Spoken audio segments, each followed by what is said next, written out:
Okay, so now that we're recording, a few housekeeping items that I always go through just so it gives the people a little bit more time to show up. We'll talk about how this works for the general public and all. So we ask that, reminder that we keep your cameras on and unmuted unless you are speaking. Today we have a note taker. Our note taker today will be Charlie. Subject matter expert will be John. Just so you know, committee members, if you don't see those names or recognize those, we will also have a couple guest experts as well.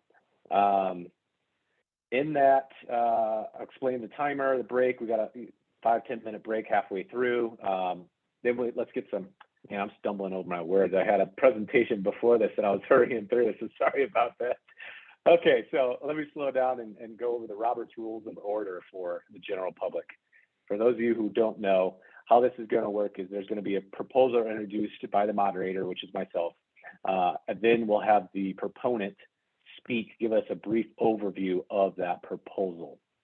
We would ask that they give us a little background of where they're from in that. Then we'll go to the general public. Anybody can speak in support of a proposal. Anybody can speak in opposition of a proposal. You'll have 2 minutes to do so. We ask that you, again, just state where you're from or who you're representing. From there, we'll go back to the general public, or sorry, back to the committee for questions.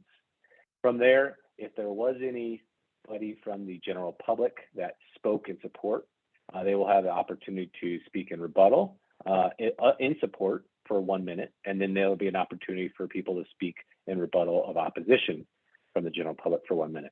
From there, we go back to the committee for any discussion, modifications, or a motion. So that's how it works.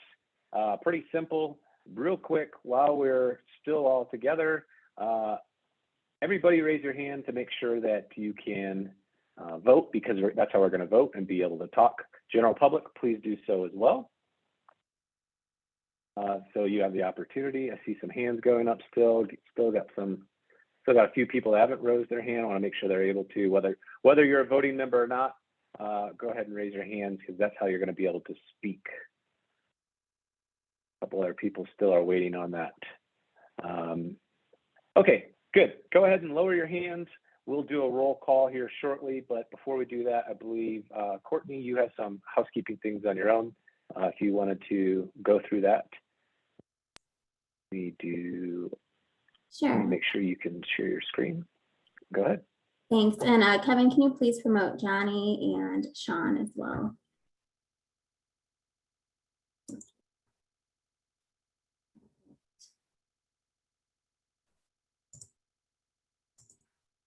Okay, they're on their way to being in as a panelist. Right. Can everyone see my screen all right? Kevin, are you good? Okay. So today we're just going to go through a little bit of a more informal process at the first half. So I'm just going to step through some of what we'll be doing today. So right now we're going to be introducing 3 out of the top 5 commercial proposals today. We'll have an informal discussion where you can ask questions, provide constructive feedback, really get to know what these proposals are.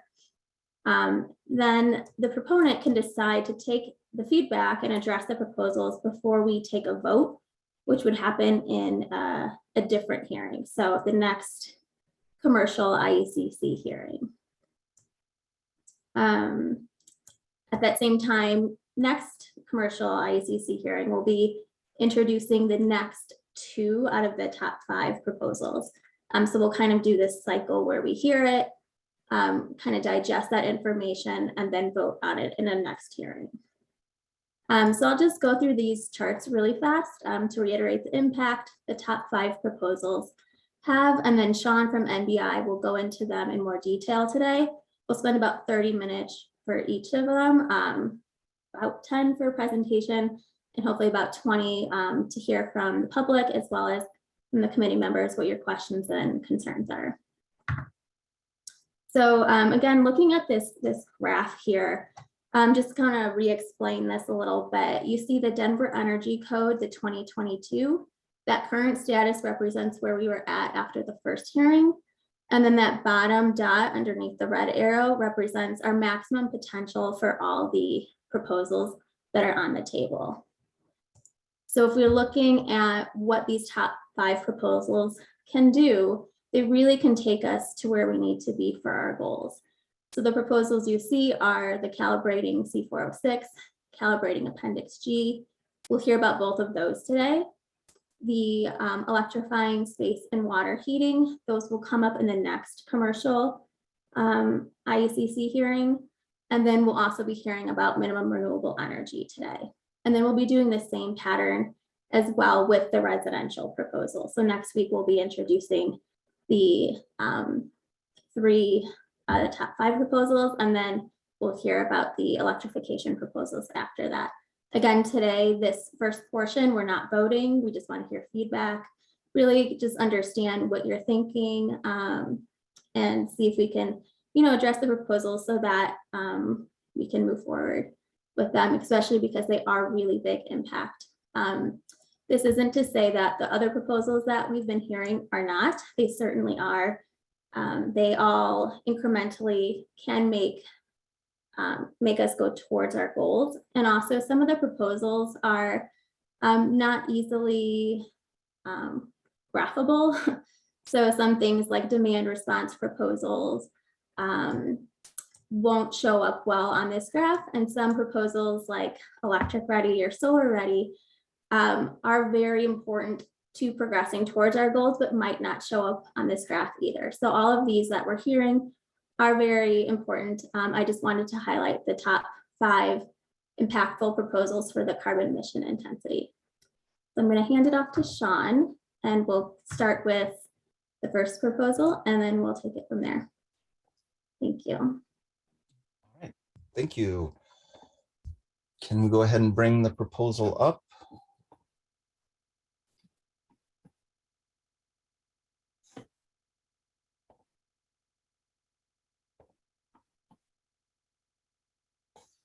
So while that comes up, we are starting with proposal number 6, and this is calibrate section C406 to Denver's goals. John, just real quick, do you want me to do Yes. that, or do you want to share your screen for that? Okay, sorry, thank you. So the first thing that we want to note here is that in 2021 IECC, go ahead and scroll down, please. The C406 underwent a fairly significant change. It went from a package approach for additional efficiency options to a credit approach, additional efficiency credits. This provides substantially more flexibility in C406, particularly for jurisdictions like Denver that want to go beyond what the base code can do.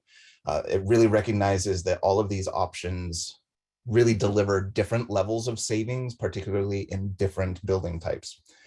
And so this proposal does really 2 things.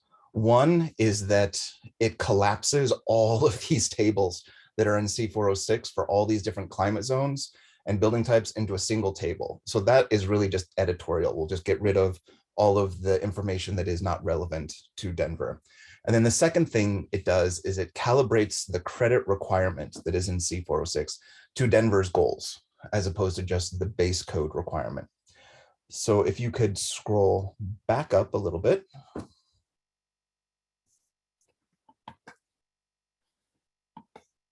And here's where you can see that we've struck all of the 5 tables that are in 2021 and replaced it with our own single table.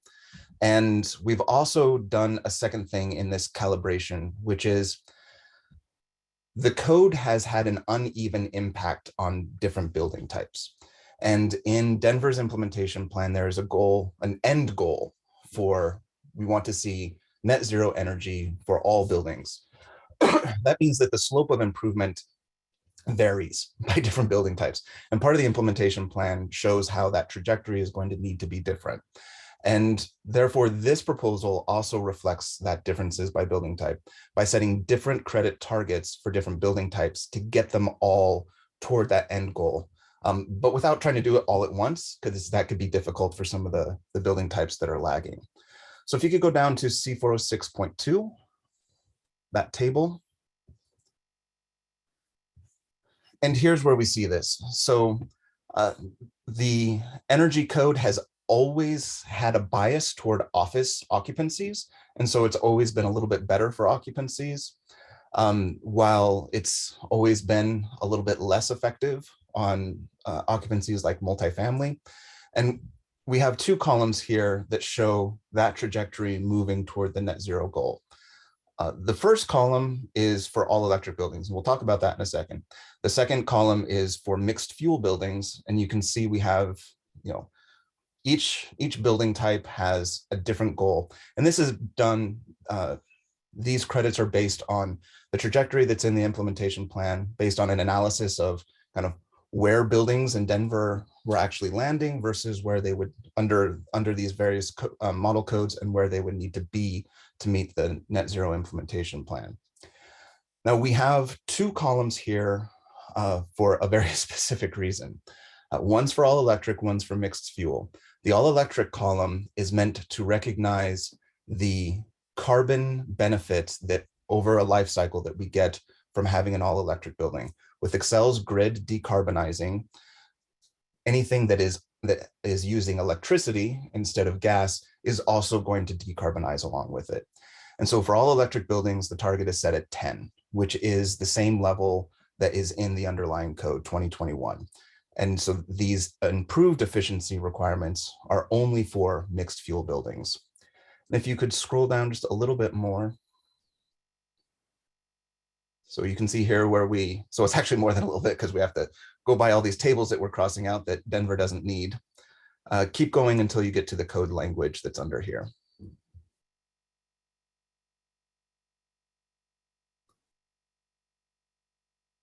Well, this is information about Denver Green Code, so keep on.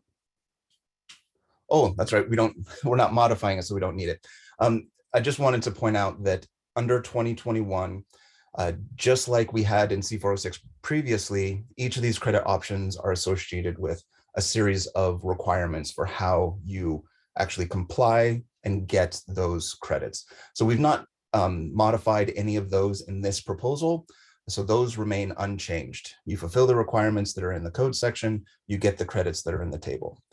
And this is the kind of the overview. And as people have questions, we can go ahead and discuss. Thanks, Sean. Before we do that, I believe we had an outstanding question from last time. If you could answer that, I believe it came from Nathan. He wanted to know the greenhouse gas impact of the grid versus the proposals themselves. Right. So if you remember from the presentation before, when we talked about the tool,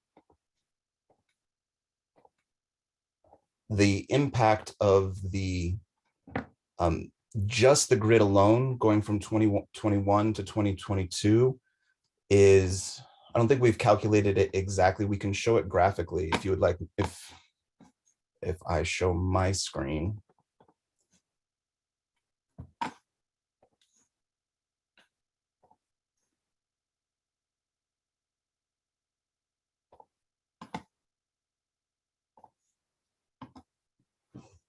All right. So I might make this nice and big. So this orange dot labeled IECC 2021 and this blue dot right next to it, that represents the Denver Energy Code with no proposals turned on effectively and what the difference is between the two. Oh, good, we do have it. So 7% just from those 3 years of lag time of construction. So a building built to 2021 that is built in,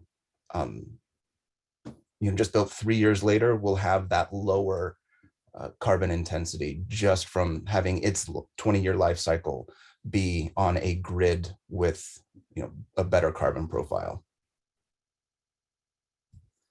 And just as a reminder, these are 20-year, the calculations are for a 20-year life cycle. So this isn't just a single year of carbon emissions. It builds up over time and takes into account the decarbonizing grid. And I believe there was a question before about the references numbers. So the conversion numbers that we are using come out of from Excel's plans themselves, and we can share these columns of data with anyone who's interested in seeing it specifically. Okay, thanks for that, Sean. So things are going to be a little bit different since these first three proposals are only for kind of informational purposes at the time. So with that, I first want to open it up to the general public, and then I'll come to the committee for that, just so we kind of keep the same structure on that. Let me share my screen. So while I get my screen back up, anybody from the general public have any questions or comments on this? We're not going to speak in opposition or in support of necessarily. However, you could do that if you feel so inclined, but anybody that wants to speak from the general public, this is now your time. Please raise your hand. Mark, you should be allowed to talk. Go ahead. Hello, my name is Mark Zielinski. I'm a mechanical engineer, fire protection engineer, in practicing in Colorado, along a lot of projects in Denver. And also I'm currently I've been on these committees for several code cycles. I'm currently on the mechanical, fuel gas, and plumbing committees. So a big part of what I'm interested in is just making sure that the code does make sense, that it's enforceable, et cetera. One thing I think I was just doing some real quick math here, and if I add up the available credits for a group I occupancy, that comes up to be 49, and the requirement for a non-all electric building for an I would be 40. That is going to be a very tough pull. I'm not even sure if all of these, in fact, here's a good question. Can you get both the credit for 5% and 10% cooling efficiency? Can I double up my 5% efficiency because I got 10% and then add my 10 again? But anyway, we can't afford to lose many points for some of these occupancies if it's a other than all electric building. I get it. The incentive is there to go all electric, but there are certain things, in particular, I've done an awful lot of hospital work. You cannot do that without gas. The amount of electric required and the fact that you would have to put all that on emergency power would be just not practical. And on that matter, the definition of an all electric building, make sure that we have an exclusion for combustion equipment for emergency power. There will indeed be gas combustion equipment installed in very many types of buildings. Okay, Mark, we appreciate that feedback. I'm going to go ahead and let's see, since this is a little bit more informal, Sean, if you're able to answer any of those, feel free to go ahead. But while you're thinking about that, I'll ask the public for a second time. Anybody that wants to speak, please raise your hand. Sure. So there's, Mark actually brings up a really important piece that I forgot to mention, which is there are also several additional proposals to add additional credit options to this table, recognizing that Denver is going to need to push on this. We've created, the city has several proposals available. And among these proposals are proposals for partial electrification credit. And so this would be space heating or water heating. And so those would allow for, especially in the case of the partial electrification options, substantially more points. maybe a little bit less in industrial, just because of the nature of its loads, how those numbers would play out. And then the other thing to keep in mind is that C406.7.2 for, I'm sorry, not 0.2, but one of the options is for renewable energy, and that point total is a floor. So that's the minimum amount of renewable energy that you have to put on the building to get those points. And then those points actually scale up from there. So there's another option to get more points available. With all of the other proposals for C406 to add additional credits, there are enough credits available to achieve this target for every building type. I would just like to add on to what Sean said. Kevin, if you scroll down to the bottom of the proposal, you can see what Sean's talking about. It's in the related proposal information section, just so everyone can kind of see what Sean's referencing. Thank you. So yeah, it's down in the supporting information. There should be a chart there that shows all of what it would look like if all of the credits were in that table.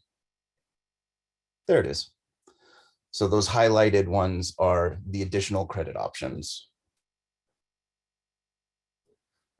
Some of these numbers might be a little bit off. We've been revising some of the proposals, but you can see like that electric space heating and electric water heating, the impact of that is quite substantial.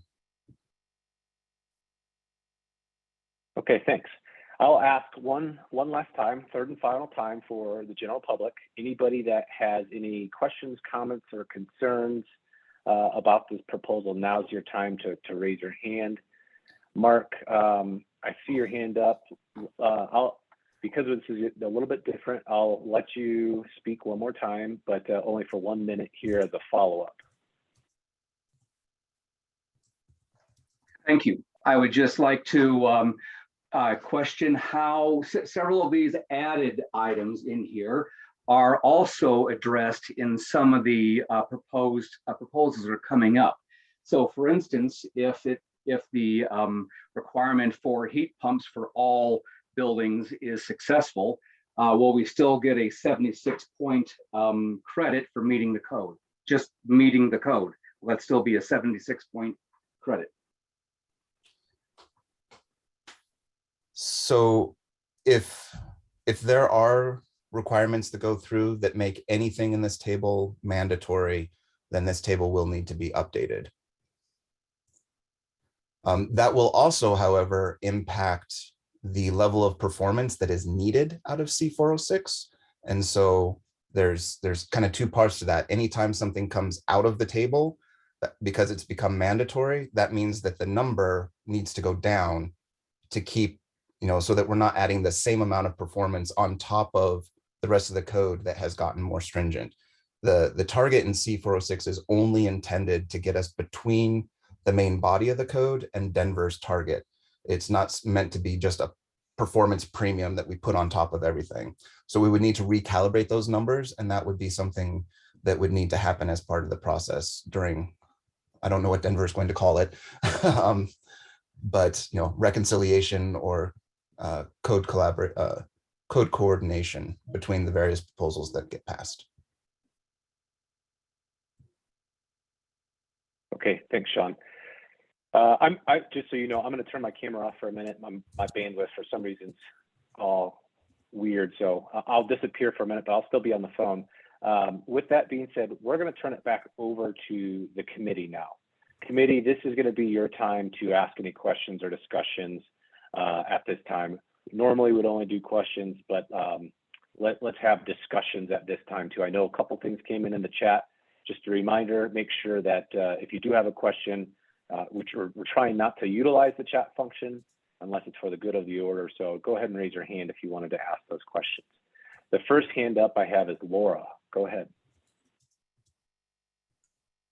Yeah, I just wanted to know if there had been thought around Xcel Energy's goals. My understanding is by 2030, they're just trying to reduce by 80% from a 2005 baseline level and reduce those emissions. And so it's not going to be fully decarbonize by 2030. And they've stated that it's aspirational to decarbonize by 2050. And how we're approaching this so that we don't end up going to an electric or an all electric building that's being really fueled by a coal power plant. The carbon conversions used to do the calculations are all based on the plans for Excel, which involve a combination of regulatory impositions, I guess you could call them, and then the aspirational goals for 2050. And so they're based on the best information that's available.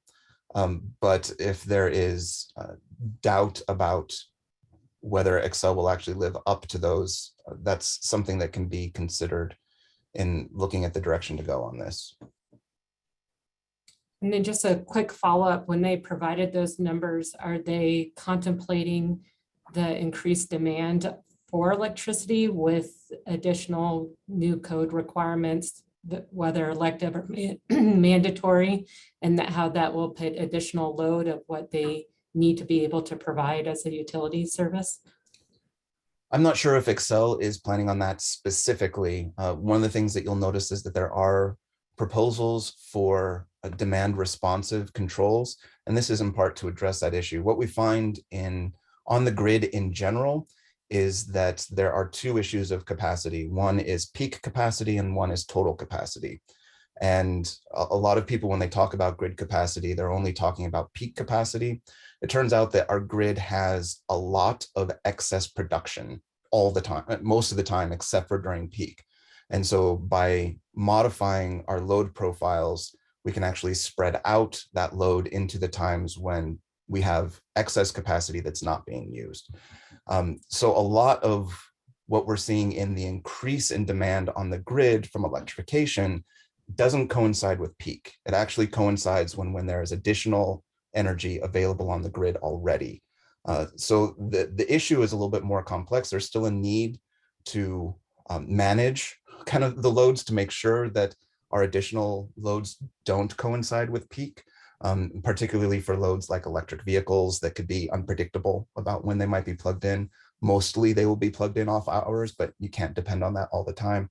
And these are the sorts of things that public utility commissions are considering as just the world changes. And I think our building industry is moving toward electrification one way or the other. It's just a question of the pace that it's happening at. Yeah, Right, I'd just hand be, up. yeah. Oh, go ahead, Laura. Oh, it's interesting discussion. It'd be unfortunate if new code or new demand would cause an opening of a coal power plant, right? Or, create that additional need if we outpace what utilities can do. So yeah, interesting discussion.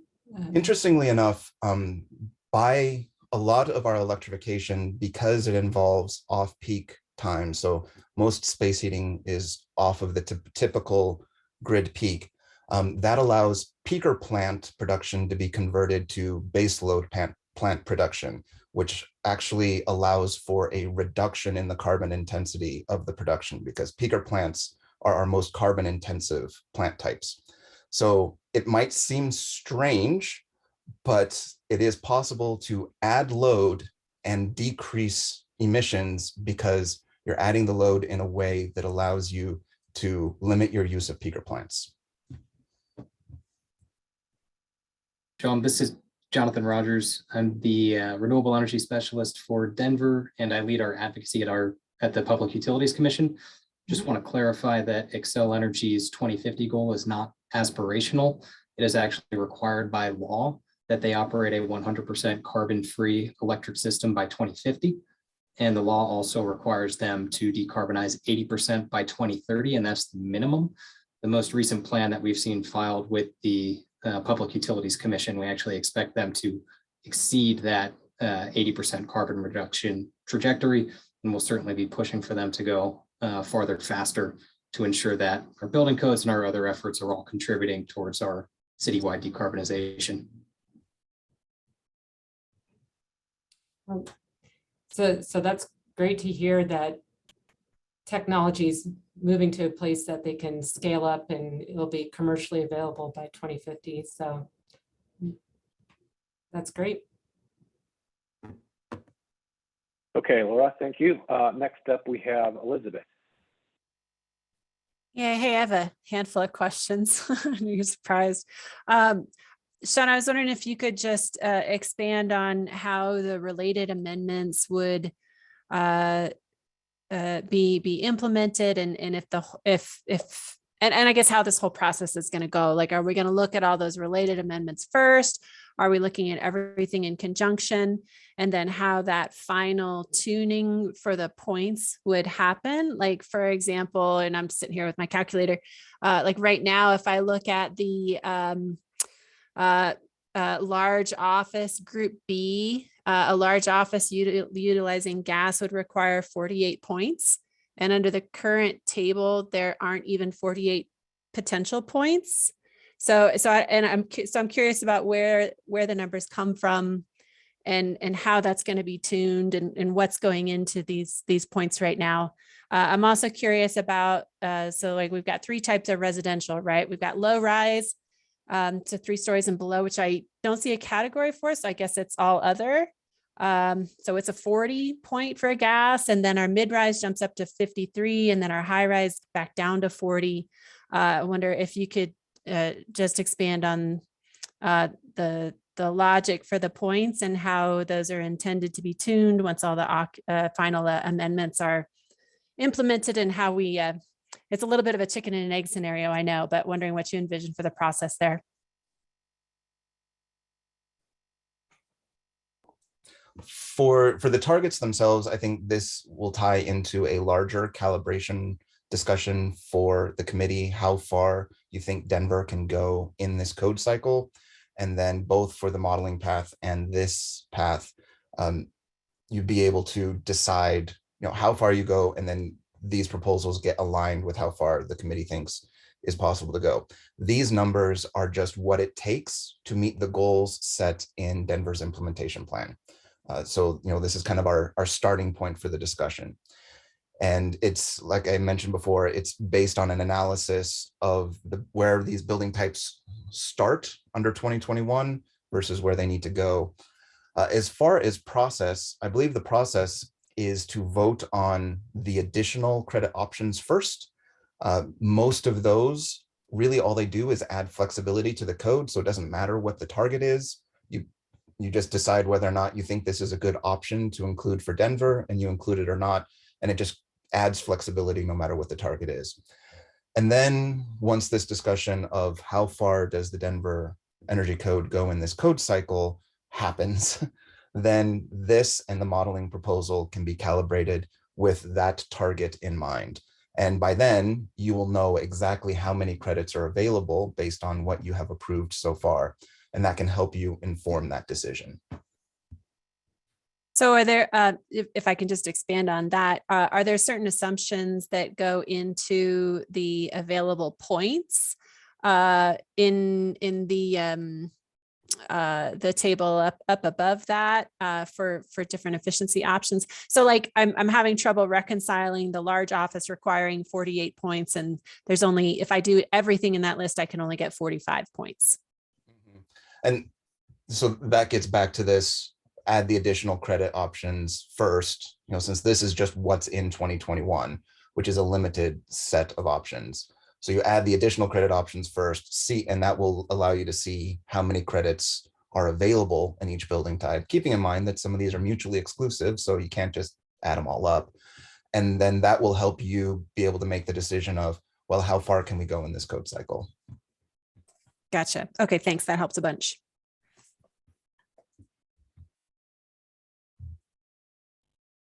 All right, thanks, Elizabeth. Next up is Linda. Thank you, Kevin. If we could go to the top of this proposal, please. I believe there's a couple definitions introduced in this proposal. And I wanted to check whether this is the only amendment that has these definitions. It is not. The city is proposing a few proposals that leverage the definition of all electric building, the minimum renewable energy that we will be talking about soon, I believe the Appendix G proposal also leveraged this definition. So these definitions, combustion equipment, I'm trying to remember where this one comes from, but these are both definitions that are working their way through the 2024 IECC development process right now in proposals. So we're not just seeing them in Denver, we're seeing them nationally as well. Did you have a specific question about the content of them? There was a previous conversation amongst the committee about commercial buildings and reducing combustion in all cases. And so basically what I'm asking is a technical question, or just a kind of a procedural question on, is this the amendment that sets these definitions? If other amendments have definitions, would they be taken out of this amendment and the definition amendments all combined and coalesced? So I don't think this is addressed in Robert's Rules of Order, but normally in a code development process with a committee that makes decisions, the last decision is the one that stands. So if you vote in favor of one definition, and then later vote in favor of a different definition, whatever one you approve last is the one that will apply for everything. And so this is something, of course, that can be addressed either before we get to it by modifying the proposal, or can be addressed by the committee by modifying any definitions that come later, in light of previous action, is what they usually say. So the process is capable of dealing with this, and it's just a matter of paying attention to it as we go through it. Okay, thanks. So just as a reminder, the committee did hear the definition for all electric building on the residential side. Just a reminder, that was a discussion that we already had, and you all made some modifications and passed that. I don't believe, and Charlie or anybody from the city, correct me if I'm wrong, I'm not seeing it on my list, but I don't believe there is a proposal for the commercial definition of all electric building that we will hear. So hopefully that clears up some items. And then based on that previous discussion here on the commercial side and the question that was asked earlier, normally with a definition, say for an all electric building, you would define what an all electric building is. And if you are concerned about certain loads that you don't want the requirements to apply to, then in your requirements, you just exempt those loads, rather than creating a definition of all electric that's, tries to accommodate all that up front, because you might want to accommodate different loads for different requirements and not all the time. So having a simple definition like this, and then handling the exemptions down in the body of the code, will make the code more usable, which is the reason that it's been done this way. And if there are particular loads that you feel problematic, and that as long as everything else is electric, you're okay with these exceptions, then that's something that can be built into the body of the code as an exception. Next up, we have Ken. Go ahead, Ken. Thank you, Kevin. Kind of building on those last two comments, I guess, and maybe it's building right on what you just said there, Sean, is, where, for example, Mark brought it up from the public, if we have standby or emergency generators, but we want to comply with the all electric, credit options for this, would we then make that an exception specific to table 406.2, or is that better stated in the definitions here as shown on screen again? Because as we talked about last time, and granted that was primarily in residential, and of course now we're talking about commercial, where we're more apt to see emergency and standby generators. It just needs to be captured somewhere. I know we also had a debate between the allowance of standby in addition to emergency, and of course I think at that time I made the comment that standby can still be quite common in commercial facilities across the Denver market. Right. And if there are those sorts of exceptions, there are a couple of clean and easy places to put it. and probably as a footnote to the table is going to be the cleanest and easiest way to do it, because then you can just put on the all electric. I don't know if we already have an A, B, or a C, but you can put an A, B, or a C, and then down at the bottom of the table, you identify if a building has this load, but is all electric otherwise, then you can still use this column. Okay, great. Yeah, we'll have to keep an eye out for that when we have that opportunity. Thank you. Next up, we have Chuck. Yeah, hi. I have a quick comment and then a question. My comment is, I think the point was made before about, when we use peaker plants, and I just want to point out that, as we electrify buildings, I think the assumption is that Xcel is going to become a winter peaking utility, and that it's the heating loads that are going to drive the peak. My question has to do with, when I look at the list of credits, I see efficient fossil fuels, I see 10% heating efficiency improvement.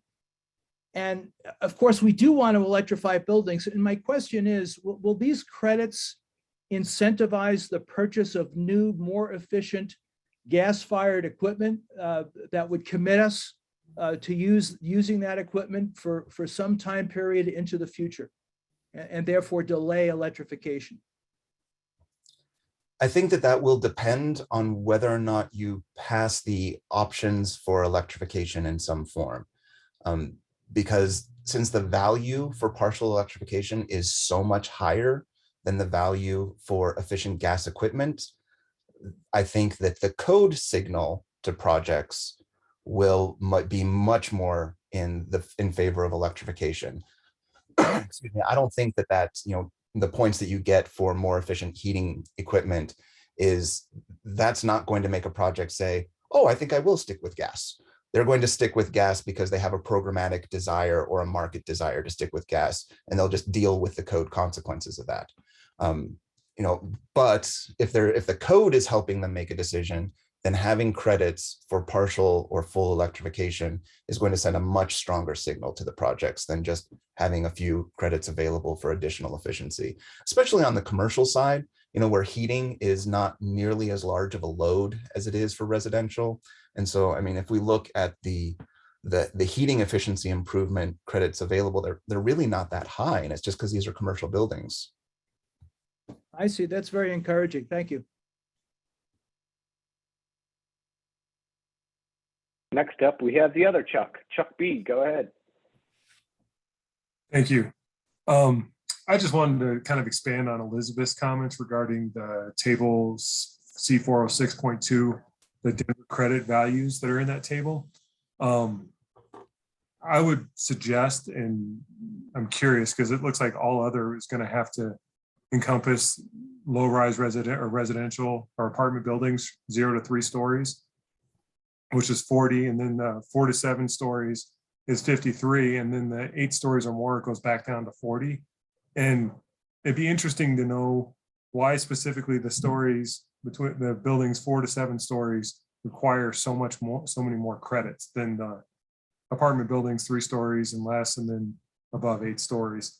And I might suggest try to, if possible, combine multifamily into one value. So consistent across the board. And then looking at office buildings. So office buildings, 40,000 square feet and less will be 40 credits because they'll fit under that all other. And then the medium between 40,000 and 100,000 has less requirements at 31. But then if you go over 100, then you go up again to 48. So it'd just be really interesting to know the reasoning behind the values for the office building and looking at it from a small office, medium office, and a large office. And does that make sense? Because the energy code to me seems to apply equally to those occupancies. The reason that the different building types are aligned as they are is because this is what we have the data for to set those targets. So like we don't specifically have the data for low rise. However, we do know from modeling that low rise and mid rise are fairly similar. They're not exactly the same. There's definite differences there. And I think that we can go back and look at any of these holes to make sure that things aren't falling under all other that should fall somewhere else. To your specific question about why we see this difference between high rise and mid rise. So high rise apartments tend to be more efficient on a square footage basis than mid rise because they tend to be more dense. And that just leads to greater efficiency. The weird thing is that on large offices, we see the opposite happen. Large offices tend to be more intensive per square foot because of the types of systems that go into them. These large central systems that you see in large offices just don't hit the same kind of performance levels. Really, what I said before, how the code kind of has a bias toward office, not just toward office, but toward medium office. And the equipment, the market for equipment is also biased toward medium office. And so the equipment that's available for medium office just tends to be, it's a system type that has a lower intensity. And this is just a function of how these buildings are built. And that's why large office has this higher number, even though, a high-rise multifamily would have a lower office, a lower number.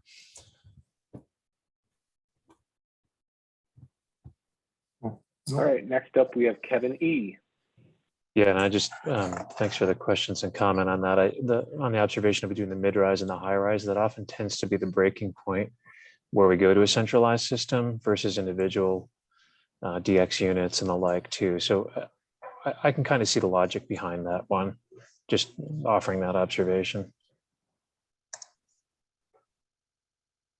Thank you. All right, I see no more hands up. Oh, sorry, one just came up. Eric, go ahead. Thanks, Kevin. Yeah, I was actually just going to encourage that we go ahead and move along to the other items. Allow the committee to mull over the discussion that we've had, so that when we come back in a future hearing, we can actually move the discussion and then make some votes on these. Okay, great. So with that, I'll ask one more time. Does anybody have any other discussion or comments or questions from the committee on this proposal? Okay, seeing none, just a reminder, these first three ones are non-voting ones. They're just informal introductions, so that we don't need a motion to table this or anything on that. So we'll move to the next one. But before I do that, we forgot to do a roll call. So Charlie, are we missing anybody that you want to call out to see if maybe they're on that we don't have checked off? That I wasn't able to account for. So I'll just quickly call out their names just to double check that I didn't miss them. Do we have a Chris Parr on the call? Chris Parr. What about Chris Spilkey? Chris S.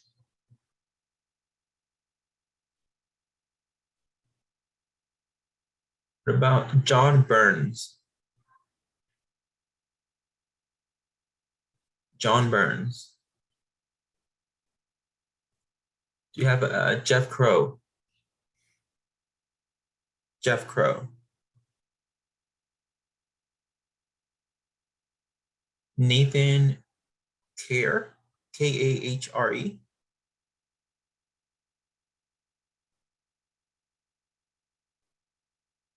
Shanti Bless.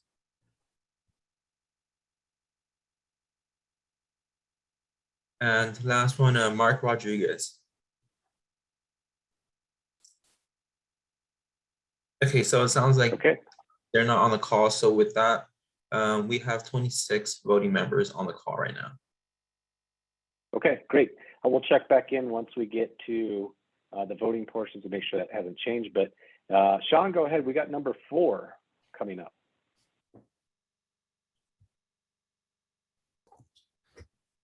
So this is a requirement for minimum installed renewables for commercial buildings. This is a proposal that is also based on Denver's Net Zero Energy Implementation Plan. And it sets a minimum amount of renewable energy that needs to be provided to commercial buildings. And if we could scroll down, I think that'd be the best place to start, just to the C405.13. So there's a lot to digest here. And I just want to start with the overall notion that this sets up a requirement for a minimum amount of renewable energy for buildings in Denver. It recognizes the decarbonization of the grid. So it's targeted somewhere around 20%, because in 2030, 80% of the electricity will be low, no carbon, and that leaves only 20% to get to that NZE goal. So the target is set at 20%. But then there are a series of exceptions that might actually look a little bit more like alternate compliance paths, but they're structured as exceptions. The first one we see again here, all electric buildings. And this is just to recognize the same thing that we saw in the C406 proposal, the value of having an all electric building on a decarbonizing grid. The second exception basically lets a building use C406 credits to meet the target instead. And that would then allow them to use a combination of renewable energy and partial electrification, if that one passes, and efficiency to get up to that level.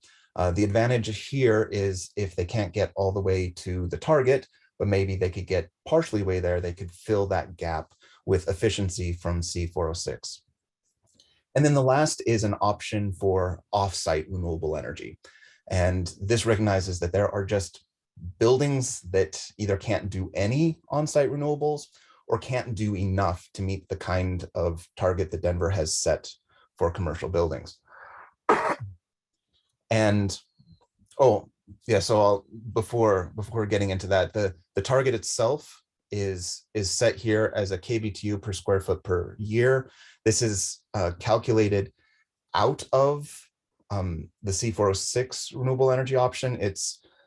This is meant to be prescriptive, but there is also an option to model it so that you know what your actual energy annual use, since this is going to be an average across multiple designs, you could say, of buildings. It represents a prototype rather than a specific building. So you could also model it. And we see the same thing here, that just we have different energy intensities from different building types. So we have different targets.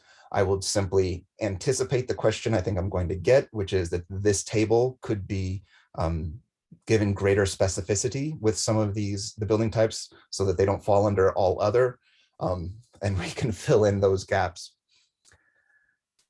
One of the things that you will notice is that the target for actual on-site renewables is set at one place, because this is a system that will produce energy over the lifetime of the system. If you scroll down to the off-site requirements, these are requirements recognizing that if you have off-site renewables, it is going to be some kind of contractual or well, it's going to be a contractual relationship or an ownership relationship with those renewables. So you need to account for the issue of time, and you can't just have it, you can't just have a system size rating for that.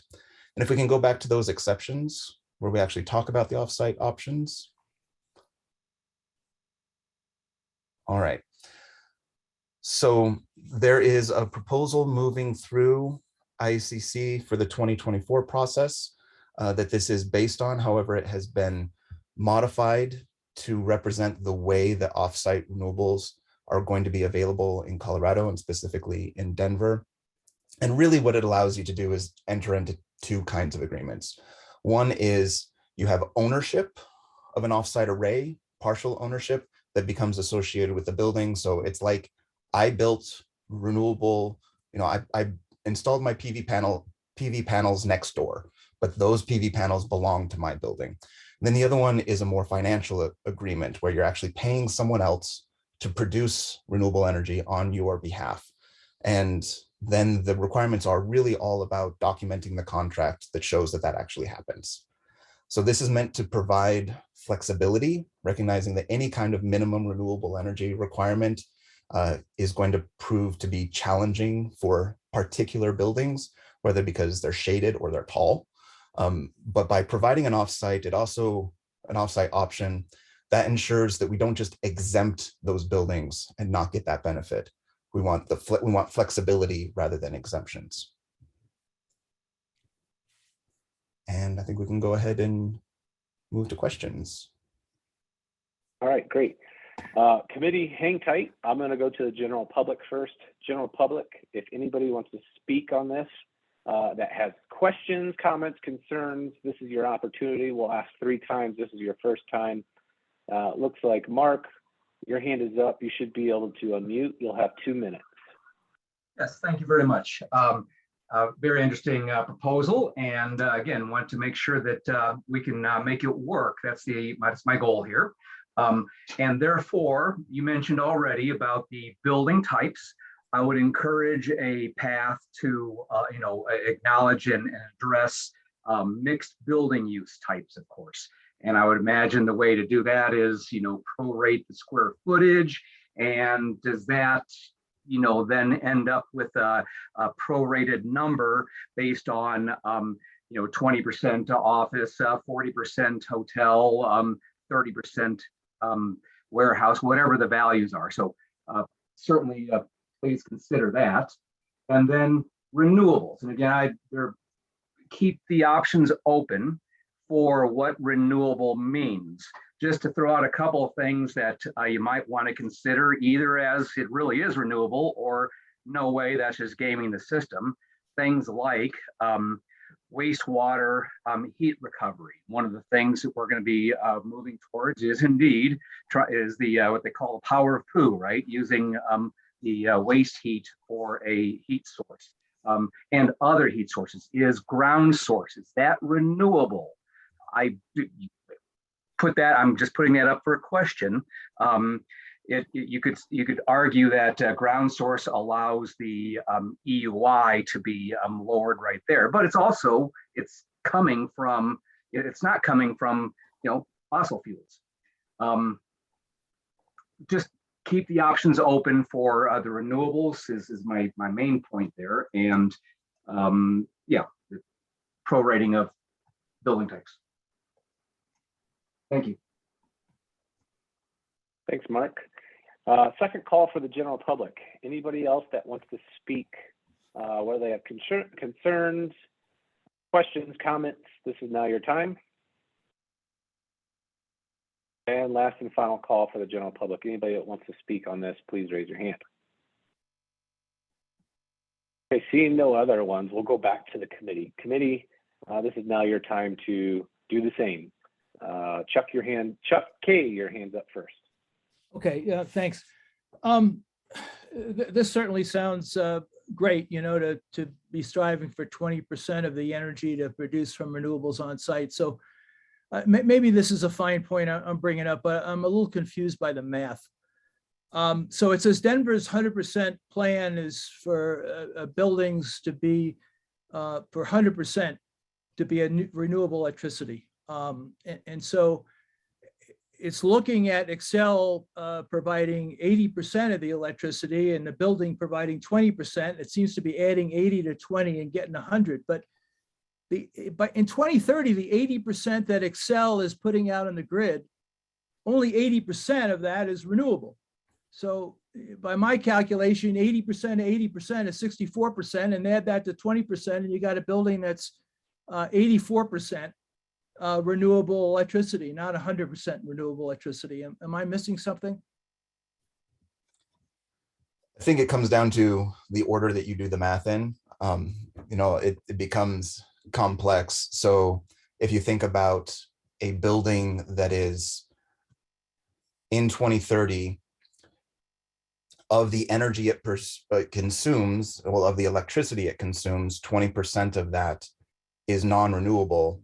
And then 20% of that becomes effectively offset by the 20% of its consumption that's an on-site system.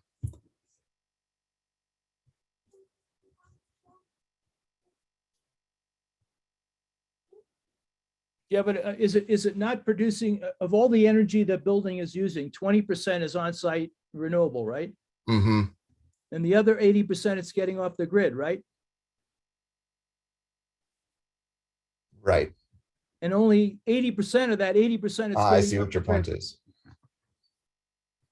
So again, maybe it's a fine point, but it's not really 100% renewable.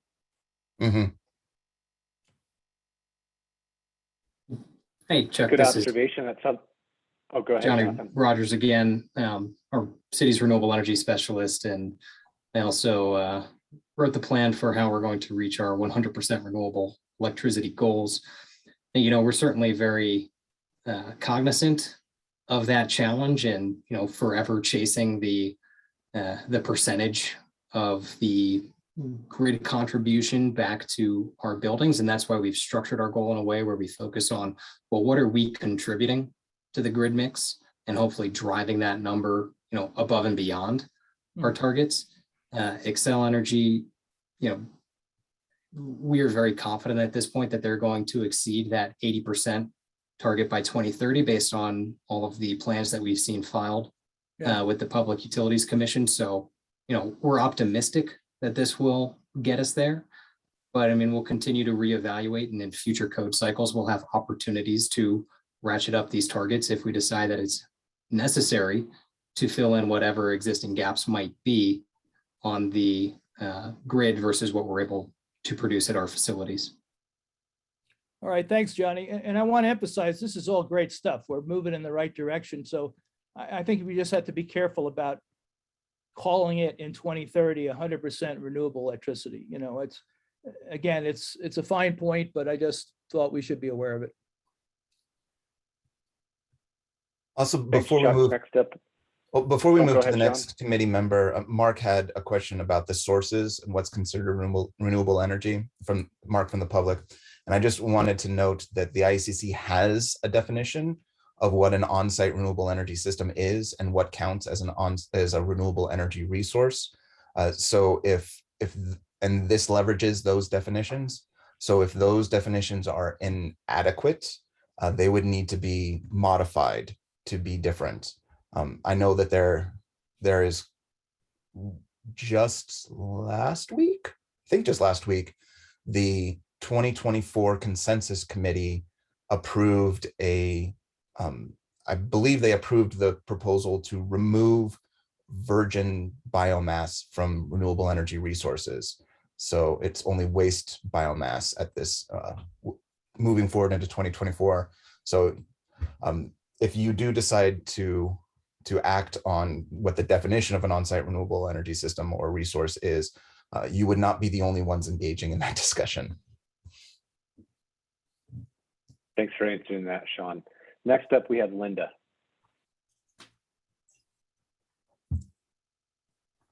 Thank you, Kevin. I had a question going back to the city's net zero energy implementation plan, which granted, I haven't cracked that open in several months, but I came away from that.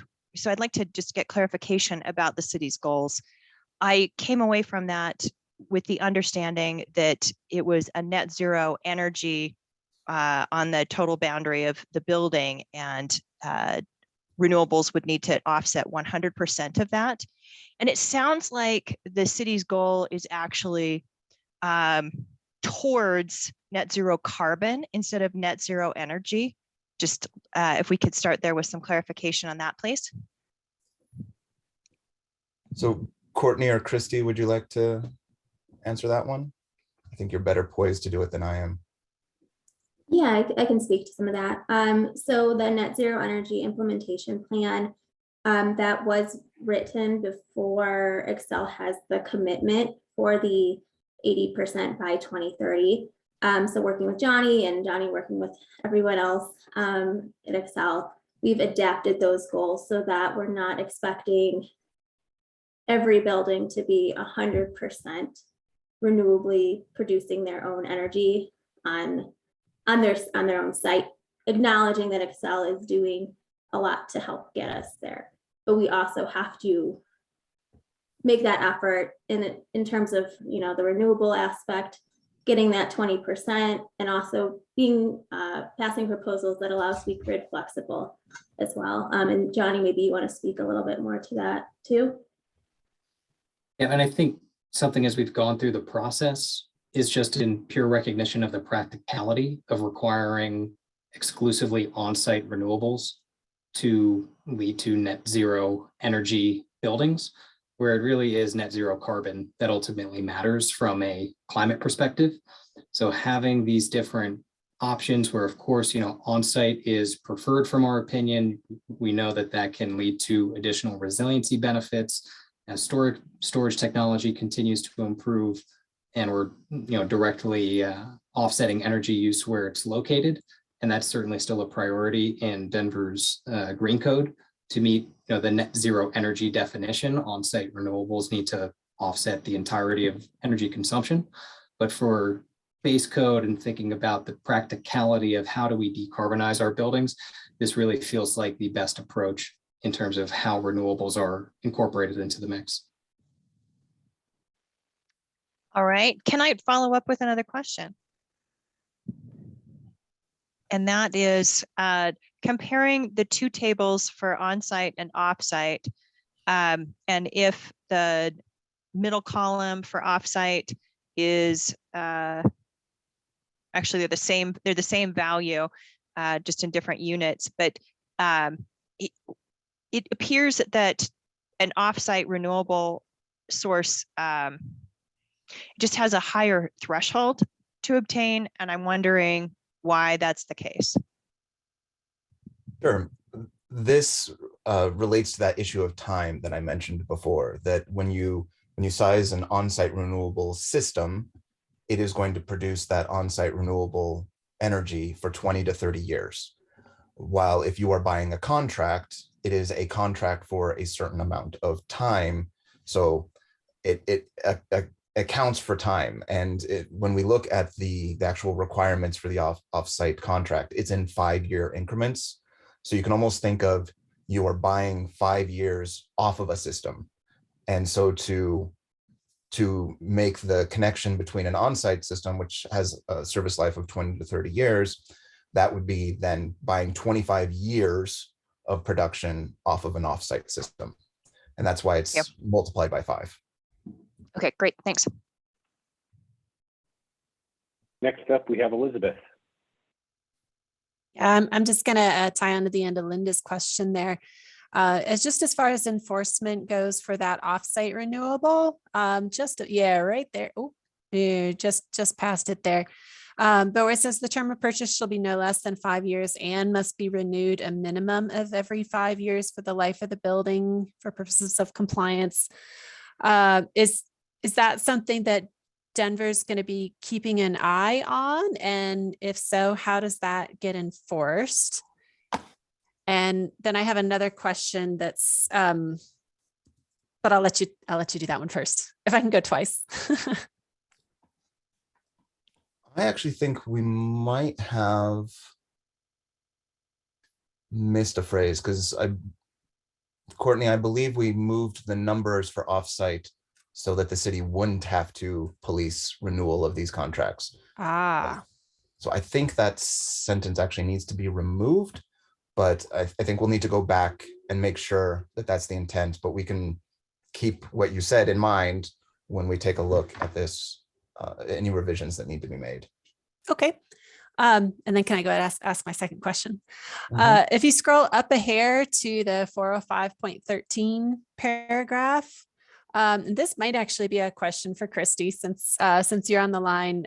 There's a reference in there that says that the renewable energy systems can't be used to meet the requirements of the Denver Green Buildings Ordinance. And I think, now, and Christy, maybe you can clarify, but I think that the Green Building Ordinance is probably going to be more reactive to this rather than restrict this section. And Christy, I'd like to see what you think about that. That's right. And that's why we phrased it that way, because the GBO will need to be adjusted to respond to this. Once we know what's moving forward, then we can figure out what's right to do in the GBO. We haven't laid out that strategy yet or that recommendation yet to talk through it, but we know it's on the radar. And so does it need to be mentioned here? Strictly, no, but it's useful to mention it anyway. I think the point of being more broad about it was just to make sure that we didn't miss another regulation. I think originally the GBO was directly referenced and we took that out on purpose. I don't mind if we say including the GBO, but but we took it out because it falls under the all encompassing. Okay, all right, sounds good. Next up, we have Curtis. Hey, yeah. I know that we mentioned that this kind of impacts certain building types, specifically like tall or shaded buildings. More so, would there be an option to perform a study to reduce the 20% for those specific buildings? Otherwise, I feel like this could drive people who are in development to one, move out of Denver if they are looking for, you know, a 20-story tall building, and this 20%, their options to meet the 20% become a liability by purchasing a contract as opposed to an asset, where we would still be incentivizing them to do the best they can to install, say, solar on their roof if they're a 20-story building. Would that be something that could also be added to the optional paths? Right now, it's structured the way that it is so that we aren't basically saying these buildings don't have to perform as well as these other buildings. You know, you have a shaded roof, so you don't have to produce the renewable energy that all the other buildings have to produce. You know, so that becomes an exception-based approach that decreases the performance of the buildings. This was structured to have alternatives instead, where even if you have a shaded roof, even if you are a tall building and it's infeasible to do it on site, you would still be implementing something in the building that would have the value that an on-site renewable energy system would, whether that's doing it through an off-site system or through a combination of efficiency and renewable energy. Yeah, and I think my point is that in addition to those options for offsite or increased efficiency, could a path be display hardship that says I can't meet 20%, but I can meet 15%, or I can meet 10%, and that be part of the consideration? Otherwise, the easiest path is going to be to purchase offsite, which is transferring an asset of I physically own the panels on my building to a liability of I'm purchasing a contract, which is placing a hardship on people who are trying to increase urban density, which also impacts overall carbon footprint, just because it could potentially reduce traffic and stuff like that. It seems by doing a flat 20%, it potentially is encouraging urban sprawl as opposed to densification. So, Johnny, I think you might be able to weigh in on this, but I believe that if we think of this in terms of first cost, I believe the offsite option is actually less costly than the onsite in terms of just the cost. I see what you're saying about the asset as well. Mm-hmm. So that would be a separate consideration. Johnny, do you know for sure? Yeah, and that is our expectation with the offsite option. Both the state legislature and Excel have been expanding the offsite renewable programs that are available to customers. You know, that includes community solar, the Renewable Connect program, and now a offsite virtual net metering option. I think that the capacity available through these three will be more than sufficient to meet any increased demand that would be triggered by the adoption of these codes, and done so in a way that would have a minimal cost premium and even cost savings opportunities for customers through those programs. So we think that, you know, this helps us to really advance our clean energy goals while not creating those, you know, I guess, advantages for a building that demonstrates a hardship to get out of needing to meet any on-site renewable energy requirement or a reduced requirement that other buildings need to face. But to your point, the off-site renewable energy contracts would be a less tangible asset than an on-site renewable energy system would appear to be. Yeah, and off-site the application processes for those are limited by so many megawatts available on an annual basis into Excel's program right now. So if those may be needed to, those may need to expand so that you're not capped at, I think it's 24 megabits or 24 megs right now is the annual for large offsite solar.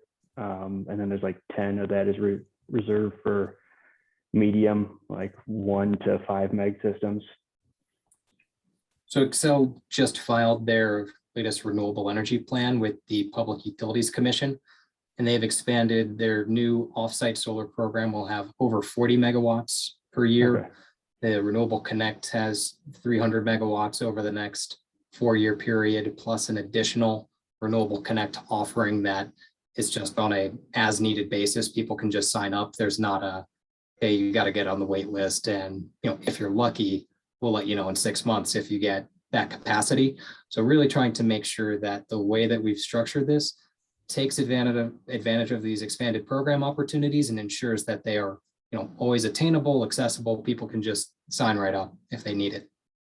That's good to hear. I'm on the wait list with a client right now for a 1 meg system. So it's frustrating, and hopefully relief is coming. All right, perfect. All right, the next hand is Jamie. Go ahead, Jamie.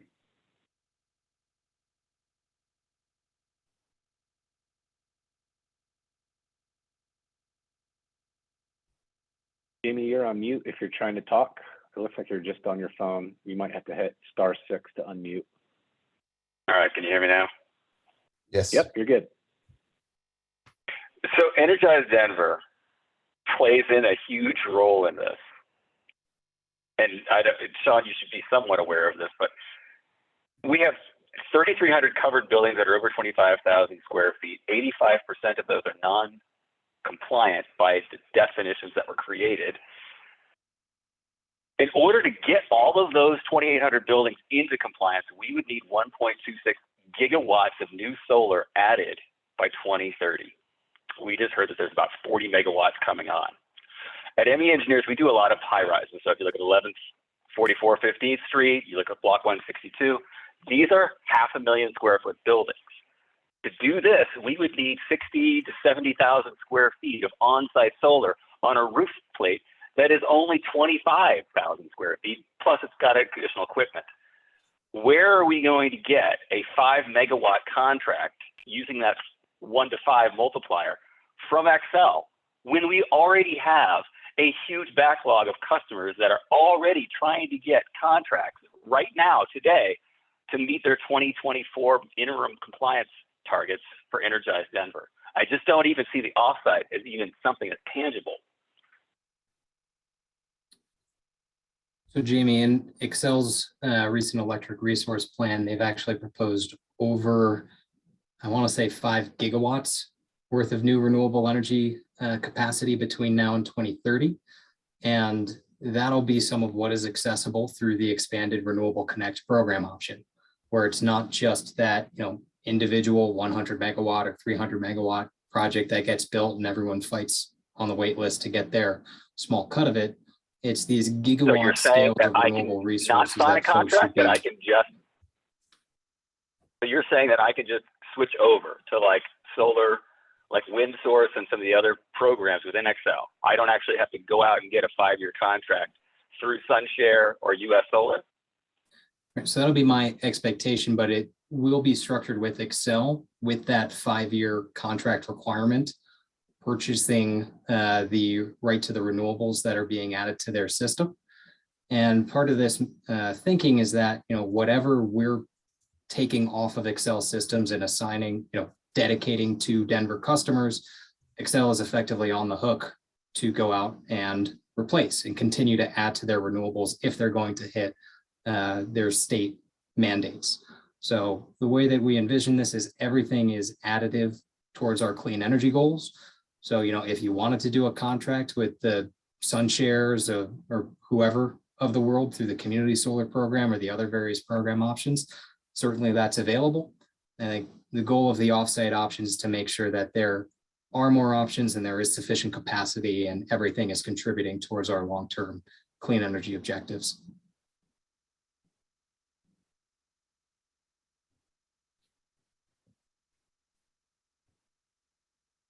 Okay, I don't see any more hands that are up. So with that, hopefully you all got a good starting point of things to consider and ponder over until we hear this next time. Do you guys want to take a break now or wait till we hear the last one? I know we're kind of in that weird time frame. Continue on. Okay, we'll continue on. Let's do the next one and then we'll take a break. Item number 18. Sean, if you want to go ahead, I'll pull it up. All right. Excuse me. So this is a proposal that is basically does what C406 does for the prescriptive path, and it does it for the modeling path. And there are a couple of key things that this proposal does that we'll talk about before we look at the actual language. One is that it limits the modeling path in Denver to Appendix G only.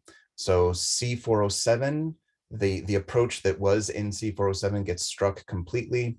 And then the path that is available is ASHRAE 90.1 Appendix B. The second thing that it does is it calibrates that path to Denver's goals. So we had this discussion about how this worked with C406. It's a similar process for Appendix G.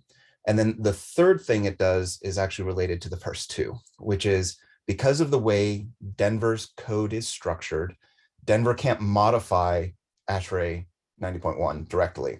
And so what this proposal does is it creates a new section, C407, that tells you how to use Appendix G in Denver.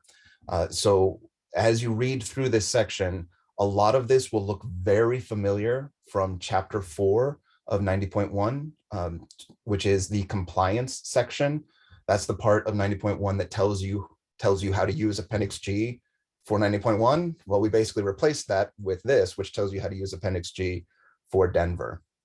We have tried as much as possible to mirror the language that you would see in 90.1, just because that's what people are going to be familiar to seeing when they model in other jurisdictions. As a consequence of that, some of there's language in there that is, like we were talking about before, is strictly unnecessary because it's addressed elsewhere in the I codes, but we want to make sure that it's there just so that we have that kind of parallel the language as much as possible. And then we also have language that captures what we see as the mandatory requirements from the IECC in Appendix G so that we don't lose any of those because we say that we're going through this path. And oh, yes, you can see them right there. This is still an energy cost-based approach. I'll just highlight that there is another proposal to create a site energy-based approach based on Appendix G that will also be considered. So as we're thinking about the impact on electrification and all of that, energy cost really discourages electrification in many ways. So we're addressing that in a different proposal rather than this one, which is really just based on energy cost. And if you scroll down, these are mostly the same, but what you will see is in Appendix G, we have this energy cost BPF that is in Chapter 4. This is part of the new way that Appendix G works. We have added this Denver target adjustment, and this is what does the calibration between the Denver energy code and where Appendix G would have landed on its own. And these should look very familiar to you because for the most part, this is the same calibration that went into C406. I would also like to note that as you go through your deliberation and you think about what level of performance makes sense for Denver, right now, these are synced to each other and they are synced to the implementation plan. So if changes are made to the performance level of the commercial path, it'll need to be made to both of these proposals, both the C406 proposal, which is proposal 6, and this modeling path. The last thing that we'll talk about is why going to one modeling path. This is something that was discussed in the 2019 edition of Denver. At that time, the Chapter 11 modeling path from ASHRAE 90.1 was eliminated, but there was a feeling that because ASHRAE 90.1 had just gone to this new methodology for modeling the building performance factors, this was something new. The modelers were less familiar with it. So kind of shunting them in that and making them use it for all their projects right away was a little bit too fast in terms of market transformation, despite all the reasons that we have to move to a single path and for that single path to be Appendix G. And I'll just lay out a few of them. So C407 has not been meaningfully updated since the 2012 edition of the IECC, while Appendix G has been the methodology has been continuously updated during that time. So the C407 the methodology is not as robust and is not as specific. Also, the calibration to C407 is a little bit unpredictable, I guess you could say. Right now, you see that there is something very similar to the Denver target adjustment. There's that 0.85 factor, and that was literally just thrown in 2012 to account for the addition of C406, which was new in that year, and to account for all of the prescriptive requirements that had been added to the code that don't actually migrate into the C407 modeling path. And that number hasn't been changed, even though the prescriptive path has continued to get more stringent. So we actually don't know what the stringency of C407 is. There's fairly universal acceptance and the national policy level that C407 delivers substantially less efficient buildings than the prescriptive path does, just because it has not been updated and it has not been kept in sync with the prescriptive path. So for all these reasons, and the last reason is that if the Denver market only has one modeling path to go through, they can focus on that path for competency and they can get really good at that path. But it also means on the Denver side for doing code check, it means that there's only the need to become very proficient with one modeling path for plan checks. So hopefully that will improve accuracy, improve compliance, maybe even improve time. We'll see. There's always the hope for that. So for all those reasons, that's why C407 has been eliminated and this proposal focuses on Appendix G. So questions? Thanks, Sean. I'll committee hold tight. I'll turn it over to the general public first. General public, if there's anybody that wants to speak to this, in favor, support, opposition, questions, comments, please raise your hand. Mark, you'll have 2 minutes. Thank you. Of course, I want to speak. Again, Mark Zielinski, mechanical fire protection engineer. So just be sure, I appreciate where you're going here. Recall that ASHRAE 90.1 is indeed a continuing maintenance standard. They've gone through the alphabet 4 times and they're on addenda DA. So be very, very clear on which version of ASHRAE 90.1 Appendix G that you're going to refer to here. Is it the one that was, ASHRAE 90.1 2019 no addenda, or is it ASHRAE 90.1 as it exists on the date that this is adopted? Is it 90. Do you want to choose which of the addenda you want to incorporate into this? You ask ASHRAE today what ASHRAE 90.1 2019 is, it will absolutely be all of the addenda up through DA. So that's always a concern when we're referring to ASHRAE standards. And in general, it's not practical or even legal perhaps for an authority having jurisdiction to adopt a future version that might be adopted by ASHRAE addenda in the future. So just be careful of that as you're adopting ASHRAE standards. Thank you. Thanks, Mark. Anybody else from the general public that wants to speak? Questions, comments, concerns? So while we wait, I'll call anybody. What's that? I was gonna say, while we wait for anyone to raise their hand, so the IECC already addresses that issue. In chapter 6, where we have the reference standards, it tells you which edition of the standard needs to be met. And so if you go and look at 90.1, what you see is that it is the 2019 edition, and that because of the way that reference standards works, that means that's the edition that was published on 2019. So there are other continuous update standards around that are referenced in the IECC and other I-codes, and the I-codes solve that problem by pegging one and saying, in this code, this is the one we mean. So anytime we refer to it, this is the one we mean. In 2021, it is pegged specifically to 90.1 2019. And since that is the publish version, any of the continuous maintenance addenda that are released after that edition would not be included in the reference in the IECC itself. So Denver doesn't have to worry about solving that problem. Great, thanks, Sean. Third and final call. Anybody else from the general public that wants to speak?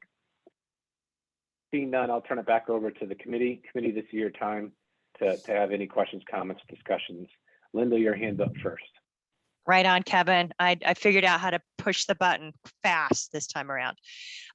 Just a note, I appreciate the definition, which had PEUI as proposed and not predicted. Thank you. If I could get some clarification on the separate amendment which proposes to change the climate zone 5B away from a gas baseline, so I can take a look at that one. Oh, are you talking about? Yeah, I think, Sean, that you had mentioned that there was a separate amendment which stopped climate zone 5B from always being compared to a natural gas baseline. Not one of the city proposals. I'm not sure if there's a public proposal, but no, there's one to move the metric from energy cost to site energy, okay, which accomplishes a similar goal, but does it in a different way. Okay, thank you. And then if we could go to the calculation where the DTA shows up, please. Mm-hmm. So if you could just hang out at that, where that top line shows up, please, of the calculation group here. Yeah, there we go. So with DTA applied to the regulated and unregulated energy costs, I wanted to have a little bit of discussion on that unregulated portion. It is unregulated. So it looks like we are now getting to regulating the total energy of buildings. And I was curious whether there's any other guidance about modeling values for unregulated loads besides what already exists. So in this proposal, there's not additional guidance for the unregulated loads. That is always an issue. I think this is an important distinction. This is the reason that this proposal leverages this DTA factor instead of just moving the building performance factors. We could just modify the building performance factors if all we cared about was the regulated energy. However, the city's goals are for total building energy and not just what is traditionally considered regulated energy by the energy code and by these modeling programs, I should actually say. So it does apply it to everything, which does mean in modeling, you have to be better about your unregulated energy loads and about how you model them. And it does mean that that efficiency would need to come from the regulated portion because that's the direction that Denver is going. I'd also like to point out unregulated load is a little bit of a misnomer because it's not actually unregulated. It's just the energy code hasn't done anything to regulate it. So it's technically a regulated load. There just aren't requirements in the code to do anything about it right now. So I want to avoid the impression that this is expanding the scope of the code, but by having because it's not, but by having this equation structured the way it is definitely impacting how you think about these loads that aren't mechanical, lighting, your plug loads and other loads like those. So that'll be an important consideration as you think about how far you think Denver can go.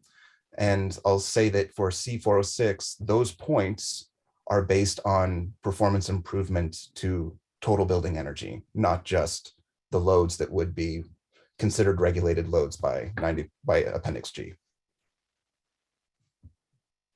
All right, just a comment for the committee then is I think we know that energy modeling can be a game of algebra, and to not describe or bound that unregulated energy cost by building type seems problematic. To, there can be gamesmanship, I guess. Thank you. All right, next up is Elizabeth. Once again, I'm just going to expand on what Linda just said. So I get the intent behind trying to simplify methodologies and moving to the 90.1 methodology. So we've been working under this metric in Boulder now for a few years, and there are definitely some significant unintended consequences. So the unregulated loads are a huge question. So Boulder's attempt to try to set a standard for that was to use ComNet. ComNet's an energy standard that has consistent schedules, consistent loads. So, if you're designing to, an office or a school or a restaurant or whatever, you use these ComNet schedules and these ComNet loads, unless you know otherwise, if you know exactly what your loads are going to be. So the problem that Denver is going to face is if we either don't standardize these loads, it is exactly as Linda pointed out, it's gamesmanship. If Denver does standardize these loads and schedules, they're going to be inaccurate. So, there's a little bit of a dance there between how Denver wants to manage that as far as a documentation standpoint. We also have the significant challenge of high load buildings, hospitals and restaurants with high cooking loads and data centers and how we deal with those. There isn't enough physical room on a site to, make a McDonald's meet the energy code when they have to reduce, 15 to 20% of their process loads. So finding a way that this can work for those metrics. And I know we've got, on-site solar options and off-site solar options, but I think there'll need to be some flexibility in there to use both and to find metrics that work in that. And I do have a question again about the alternate amendment that proposed a site energy option. Sean, I haven't been able to find that. Can you point me to the amendment number? I don't think it's posted yet. Has it been put up, Courtney? Yeah, it is. It builds on this one, and it's very similar. It basically rewrites this equation for site energy instead, and PNNL developed a set of site energy BPFs so that 90.1 could be used with site energy instead of energy cost for Denver specifically. Okay. It is not, I will, we can talk about it when we get to it. I will say that it is not a comprehensive rewriting of Appendix G to make it a site energy based modeling methodology. It really just, it pulls that one lever of the energy of the energy metric rather than going through the entire thing. So there are some limitations because Denver isn't really in a position to rewrite all of Appendix G to change its energy metric, but it can nudge things towards site energy. To follow up on that, one of the questions when Boulder was developing their version of Appendix G was, as Linda alluded to, instead of just using the gas baseline for our climate zone, is to allow the use of an electric baseline. And was that considered in a part of this process? I know Boulder faced some challenges with PNNL over that. There are some challenges to switching the baseline system from gas to electric because it has a set of cascading impacts. But what we find, and this is the reason that the the choice for that proposal was taken is that the gas baseline, when you switch to an energy metric, becomes an advantage for electrification instead of a disadvantage for electrification like it is for energy cost. But could you use a fuel dependent baseline, which much like what C407 was? And so, and what I point out is that was the advantage of C407 is that it didn't penalize electrification. You could, but like I said, because Appendix G is a more developed modeling methodology, switching that has cast, you would need to go through and change a few other things. We've had the discussions with PNNL about what it takes and kind of the scope of modifications that you have to make to do a dual fuel baseline, and Appendix G just kind of keeps getting bigger and bigger. But most of that scope is actually to address the problem that if you keep the baseline as it is and move to site energy, you give an advantage to all electric buildings. That's good though, right? Right, which is why we didn't solve that problem. We didn't solve that problem because for Denver, that's not a problem. That's not a bug, that's a feature. Okay. Then I have.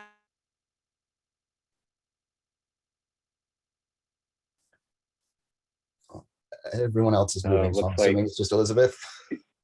Yeah, it looks like maybe she lost power or something there. We'll come back to her if she comes back online. Courtney, you're up next. That's unfortunate because my question was for Elizabeth. I just was trying to figure out if she would recommend ComNet. Sean, maybe you can speak to that a little bit if you have experience with that. So ComNet is the best set of standard variables that we have. However, I don't think it's been updated since ASHRAE 2016 edition. So it is a little bit dated at this point. This does get into the, are you modeling an asset or are you modeling performance? There is a legitimate question of whether you should have a building that might be less efficient because its first use has these operational efficiencies that will disappear once someone else moves in. So I think that ComNet still has a value. The way that Boulder did it is use ComNet unless you can prove to us that different numbers are appropriate for your building, and that might work here. In the past, we have always recommended ComNet. The only reason that we're not kind of making a big deal about it now is that I don't believe it's been updated for 2019 yet. We have a note from Jamie. Maybe it has. Well, it looks like Elizabeth is coming back on here, connecting to audio. So I don't see any more hands, but Elizabeth, you got cut off there. Do you have any final thoughts? Yeah, sorry about that. I lost power for a second, so my internet just crashed, and I'm on my phone hotspot now. The only other thing I was going to add is the challenge with this methodology is that when a team comes and asks me, what's our target savings that we have to hit? I don't know the answer because it's entirely dependent on what the modeled loads are. And so it's a bit of a chicken and an egg scenario where, you know, if I've already done that building type, I'll probably know. But for the case of, you know, mixed use or things where we're kind of combining things, we don't know what the target is until we start the modeling process. So it does put us in a challenging position, and not that it's insurmountable, but it is frustrating for teams to not know exactly what the target is until we've started that process. So just want people to be aware of that challenge under this methodology. And Elizabeth, is that something that flows from the fact that 90.1 and Appendix G have moved to the BPF system, or is that something that you just see out of places like Boulder that have done something similar and applied a scalar to improve the performance? Yeah, Boulder has applied a scalar. So they have their own BPFs, their building performance factors, and then they have an additional 25% offset, which I think you all use as, you call it the DTA. So theirs is 25% for mixed fuel and 20% for all electric. And of course, those numbers are applied differently to regulated and unregulated loads. So I don't have a consistent percent target that I can tell people, you know, multifamily, it might be, might have to get a total of 40% energy cost savings, and other projects, it's going to be 45% energy cost savings. And, you know, an office is going to be different. And so it's a tricky metric because it's inconsistent from that end goal perspective, I should say, if that makes sense. Mm-hmm. And then to Okay, have we have one differing, final hand. and I'll just add one more thing, to add a differing DTA and differing building performance factors. That's going to be wacky. I wish we had more consistency. Sorry, go ahead. No, that's great. Last hand I see up is Jamie. Go ahead, Jamie.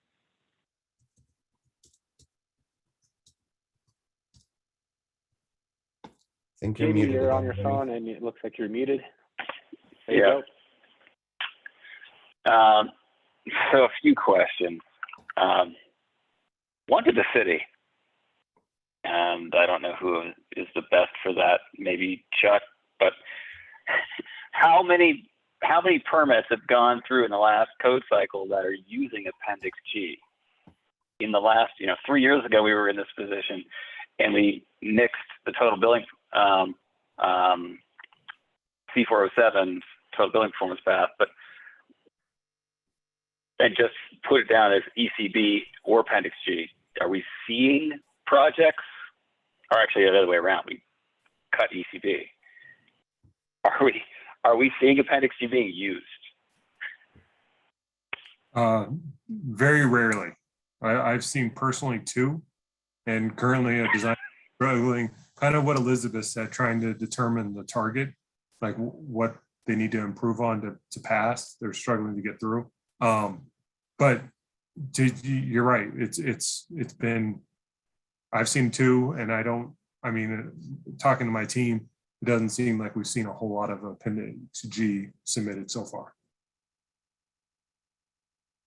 So that's kind of one kind of looming challenge that Linda, myself, the city, Elizabeth haven't done or seen a lot of the 2016 BPF and shepherd them through compliance. So we're tweaking 2 different variables and don't have a lot of understanding on it. If we were I'm on the EA tag for the USGBC, it's the Energy and Atmosphere Technical Advisory Group. We would be spending 3 to 6 months just doing this if we were changing this in Lead V 4.1. So and we would get a lot of case studies of different building types to see what it did, and not just a hypothetical number. So it's concerning that that is a voluntary standard and this is code, and we don't actually know what it would do. We're just changing numbers in a table. My other concern is that we already have these backstops now in Energized Denver. We have EUI requirements with heavy financial penalties if they don't meet it. And some of the EDA providers for some of my projects are on this call, and we're not complying with some of those buildings. Some of these multifamily and some of these office buildings that are currently in design are not hitting their 2024 EUI targets if they were an existing building today. And so I'm concerned and curious, do we need this? How duplicative is this to have an additional thing when we already have these code backstops once they become an existing building?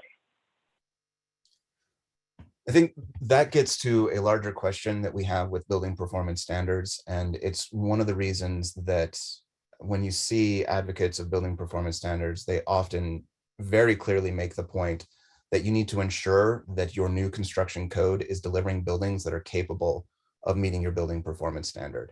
I think going back to this, how many C407 modeling projects have you seen versus how many Appendix G? And our C407 buildings don't meet the BPS. Those are not unrelated facts. The reality is that C407 provides, for most buildings, is a less stringent path through the code.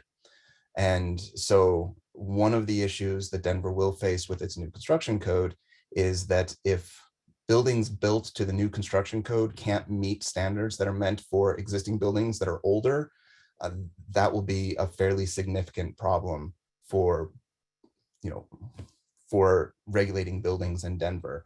And that's actually one of the reasons to move to Appendix G, to help ensure that the buildings that are actually going through new construction are more likely to meet the targets that have already been set for existing buildings. And that's a fairly serious issue that will need to be considered.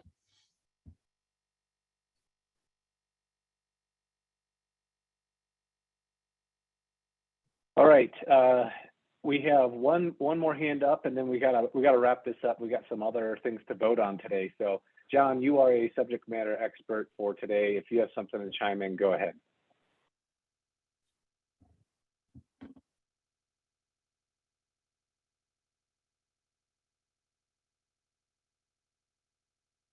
Sorry, can you hear me? Mm-hmm. Okay, great. Sorry about that.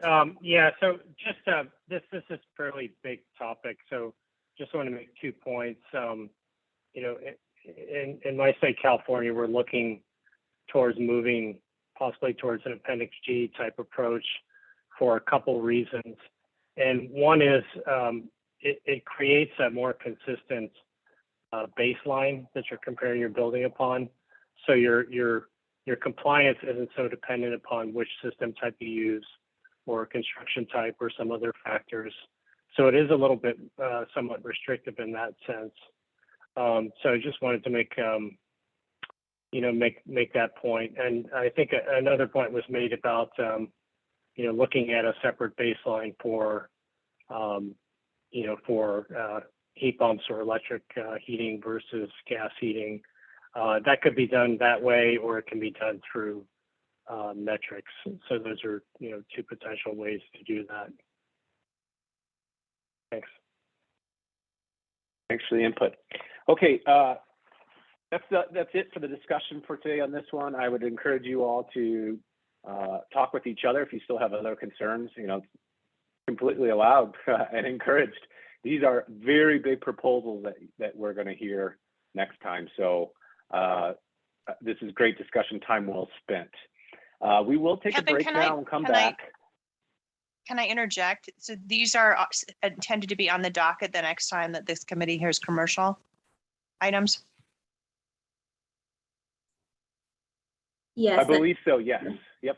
Thank the you. next time it's commercial, not the next hearing. So just keep that in mind as we move forward. We will take a break here shortly, but before we do, I know I see we have Mike Fulton on the line. We did table the last commercial hearing, item P 12.2 about heat pumps, to be heard with the sweep heat pump proposal. Just a point of order there. That is not on the proposal or the agenda for today. So just a little clarification there. If Mike, you're on for that, just a heads up on that. We will try to reschedule that with you. Sorry about that. Eric, your hand's up. Thank you. Yes, Mr. Moderator. One additional point of order for when we come back from break regarding the first 2 items under section 3 on the agenda. We will be requesting to table both 3A and 3B to future hearings so that we can work on the first one a little bit more. And then secondly, P45 is actually more residential than it is commercial. So we'll be looking to move that to the residential hearing next week, I believe. So just a heads up for the committee on that. And we'll be looking to start then with 3C, number 83. I'll make formal motions when we will. Sure. We will do an 8-minute break. So you guys know the drill. Feel free to turn off your camera, do what you need to do. We'll be back in 8 minutes.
All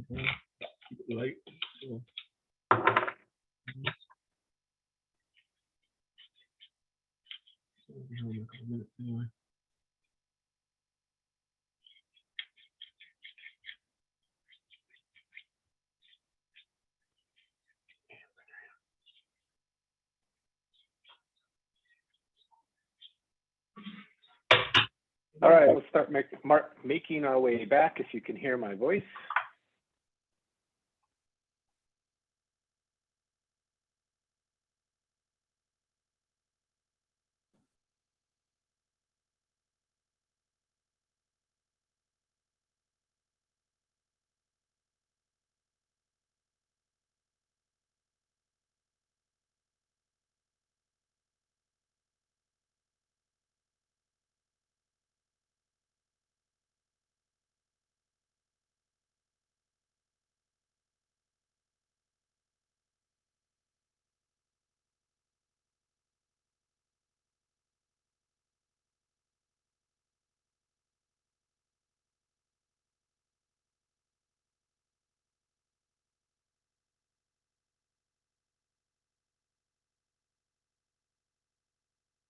All right, welcome back, everybody. Hopefully everybody's refreshed and ready to vote. There's still people turning on their cameras, but for the good of the order, I want to combine item number 77.2 and item number P45 for the good of the order, given what Eric had said before the break, and see if there's a motion to table those so we can move forward. This is Eric Browning. I make a motion to table both of those, specifically P45 to the next hearing, which will be residential focused, and 77.2 to the potentially to the next commercial hearing.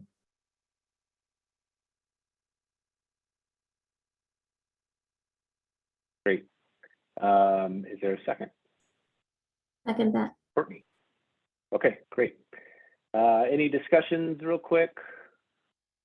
Don't see any. So all those in, sorry. Charlie, one question for you. Can we confirm we still got, I think it was 26 voting members. There are actually 27 now. 27 now, okay. All right, all those in favor, please raise your hand.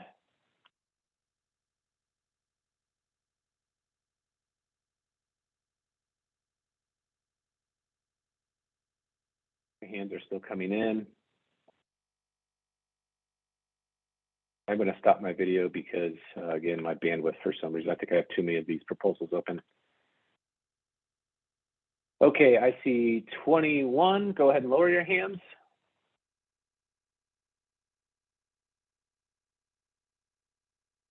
All those opposed, please raise your hand. Seeing none. All those abstaining, please raise your hand. I see 2. Okay, go ahead and lower your hands. Motion passed. Those will be tabled into the next respective hearings. Okay, next item of business is item number 83, and I believe that is John Arndt that is going to give us a summary. John, once you go ahead, I'll bring it up for you. Yes, thanks, Kevin. Please let me know if you can't hear me. Yeah, so we're working with the city of Denver to address energy efficiency as well as tangentially the high water use or water consumption of data centers. As many know, they're very energy intensive and water intensive, and we're looking at ways to address both of those issues. And we developed a proposal that looks at efficiency of data centers in a number of facets. And first, I have some definitions here. These aren't directly used in some of the proposed measures. We had some potential requirement for reporting of water usage effectiveness on site as one of the measures, but we didn't retain that as part of the measure. But it's good to review these as the backdrop for the framework for the measure. Water use effectiveness is the measure of the site water consumed on the data center. And for context, it can be quite large. For these data centers, we're talking about order of magnitude, many millions of gallons of water for a medium-sized data center. The source water use effectiveness affects or captures the water that's consumed on site for power production that's used for a data center. So that's not something, obviously, the individual data center can have as direct control over, but it certainly is significant. It's by one metric, it's about 1.8, I think, gallons of water used for every kilowatt hour of energy consumed on site. So that can be order of magnitude for a 50,000 square foot data center, a couple million gallons of water a year. I see some hands raised. Are there any issues or questions at this point?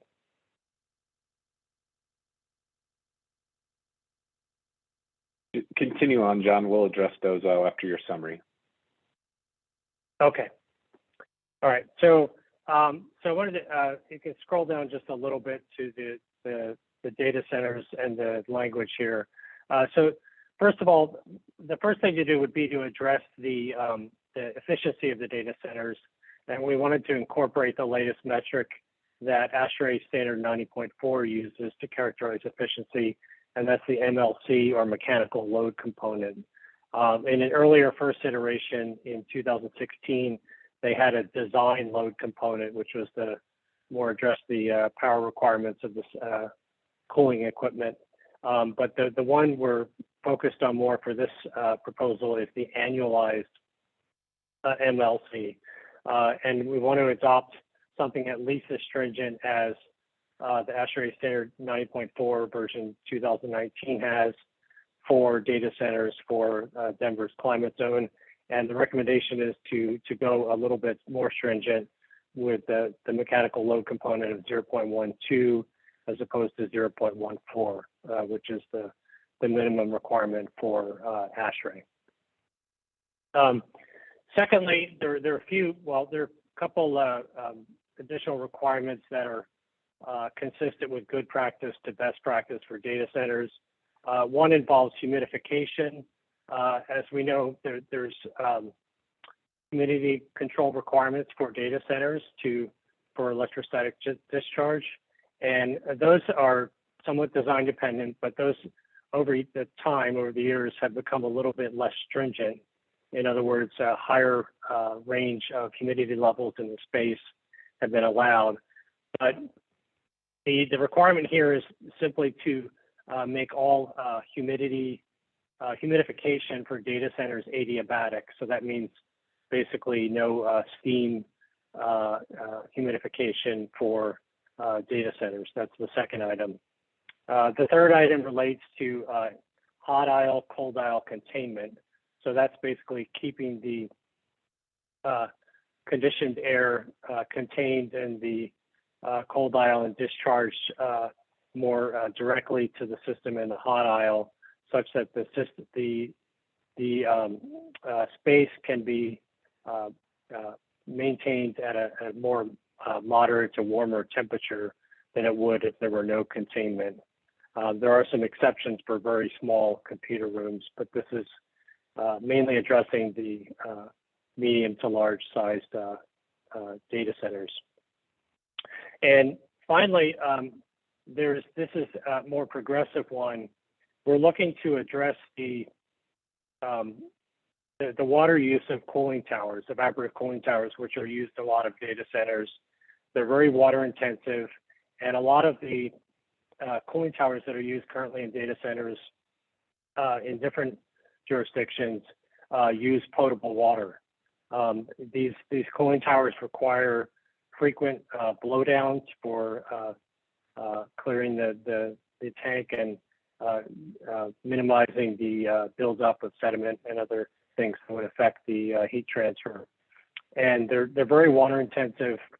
So the measure here is to state that only non-potable water shall be used with evaporative cooling towers used in data centers.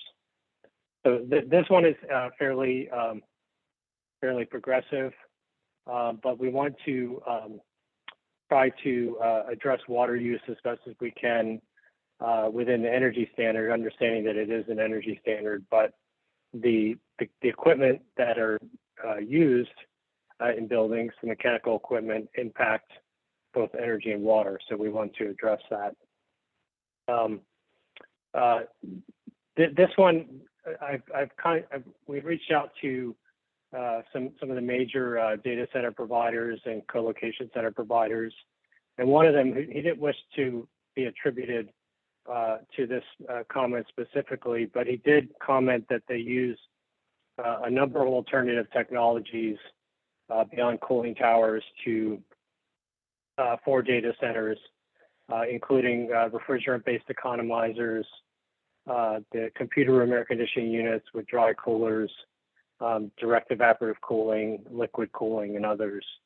And he also mentioned that close to 50% of their new data centers use reclaimed water. So, certainly the viability of using a cooling tower that meets this requirement is dependent upon having a reclaimed water source available. But we want to make sure that there are sufficient alternatives available. And some of the larger manufacturers do provide these systems in their newer designs. Let's see. And yeah, so that's, I guess that'll be a good enough summary or starting off point to see if there's any questions that people have so far. Okay, thanks, John, for the summary. Just a quick reminder that we are now following back to Robert's Rule of Order, is a little bit more strict here. So at this time, it'll be turned over to the community or public for comments. But I do see two hands up, and so I want to address that those two hands from the committee members aren't something for the good of the order. If it's a question, comment, concern, or whatever, please lower your hand. Otherwise, we will move forward. Okay, great. Those were lowered. All right. So, community, I turn it over to you. Anybody that wants to speak in support of this proposal, please raise your hand. Anybody from the general public that wants to speak in support of it? Mark, all right. You'll have 2 minutes. Go ahead. Great. Thank you. Mark Zielinski, registered mechanical engineer. Yes, I do support this, and like I said before, I just want to make sure that we keep it enforceable. You mentioned two different words here: non-potable water and reclaimed water. Those are two different things. All water downstream of a backflow preventer is, by definition, non-potable water, and therefore that's what everybody uses non-potable water today, because you always put it. A backflow preventer on the city water source before it goes to the cooling tower. However, so if what you mean is water that comes in the purple pipes, you need to say that. The problem is there's just not enough of that. A given data center can't possibly reclaim water to use in the amount that would be used for cooling. So the only source of reclaimed water is city purple pipe water. That's just not available for data centers. If you mean non-potable water, you don't really need to say that, because again, all cooling towers are served by non-potable water right now. The concern is that without water cooling, we will not be able to hit these values. Yes, we do evaporative cooling, or we do dry coolers in high performance data centers, because they don't want to be restricted to, they don't want to have a water failure and or have tens of thousands of gallons of water storage on site. So they take the energy hit and go with sensible cooling only, but you will never get to an MLC of 0.12 without water cooling. Another technology that you're not even addressing that uses a ton of water is just direct evaporative cooling. Uses the same pounds of water per BTU, but it's just not a quote unquote cooling tower. It's evaporative cooling. Okay, thank you, Mark. Anybody else from the general public that wants to speak in support? Third and final call. Seeing none, I'll go to opposition. Anybody from the general public that wants to speak in opposition of this, please raise your hand. Anybody from the general public that wants to speak in opposition, please raise your hand. Third and final call. Anybody from the general public that wants to speak in opposition of this, please raise your hand. Seeing none, I'll go back to the committee. Committee, this is your time to ask questions and questions only. It's not a time for discussion yet. If you have any questions for the proponent, please raise your hand. Chuck K, go ahead. Thank you. I guess my question is, what falls in the category here of gray water? And also, what treatment is used and how can you ensure that when used in an evaporative cooler, it doesn't create any health issues in terms of the air quality?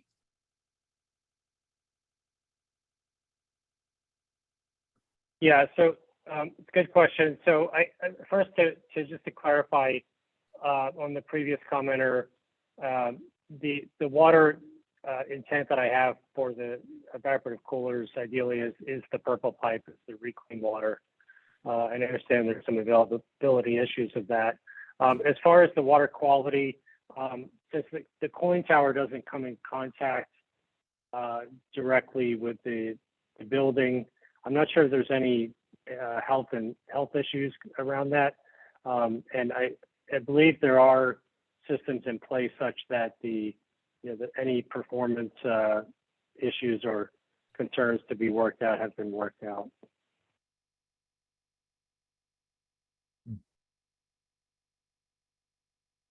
Okay, next up, the next question comes from Jamie. Yeah, hi. Why isn't this being proposed for the green code? Why put it here?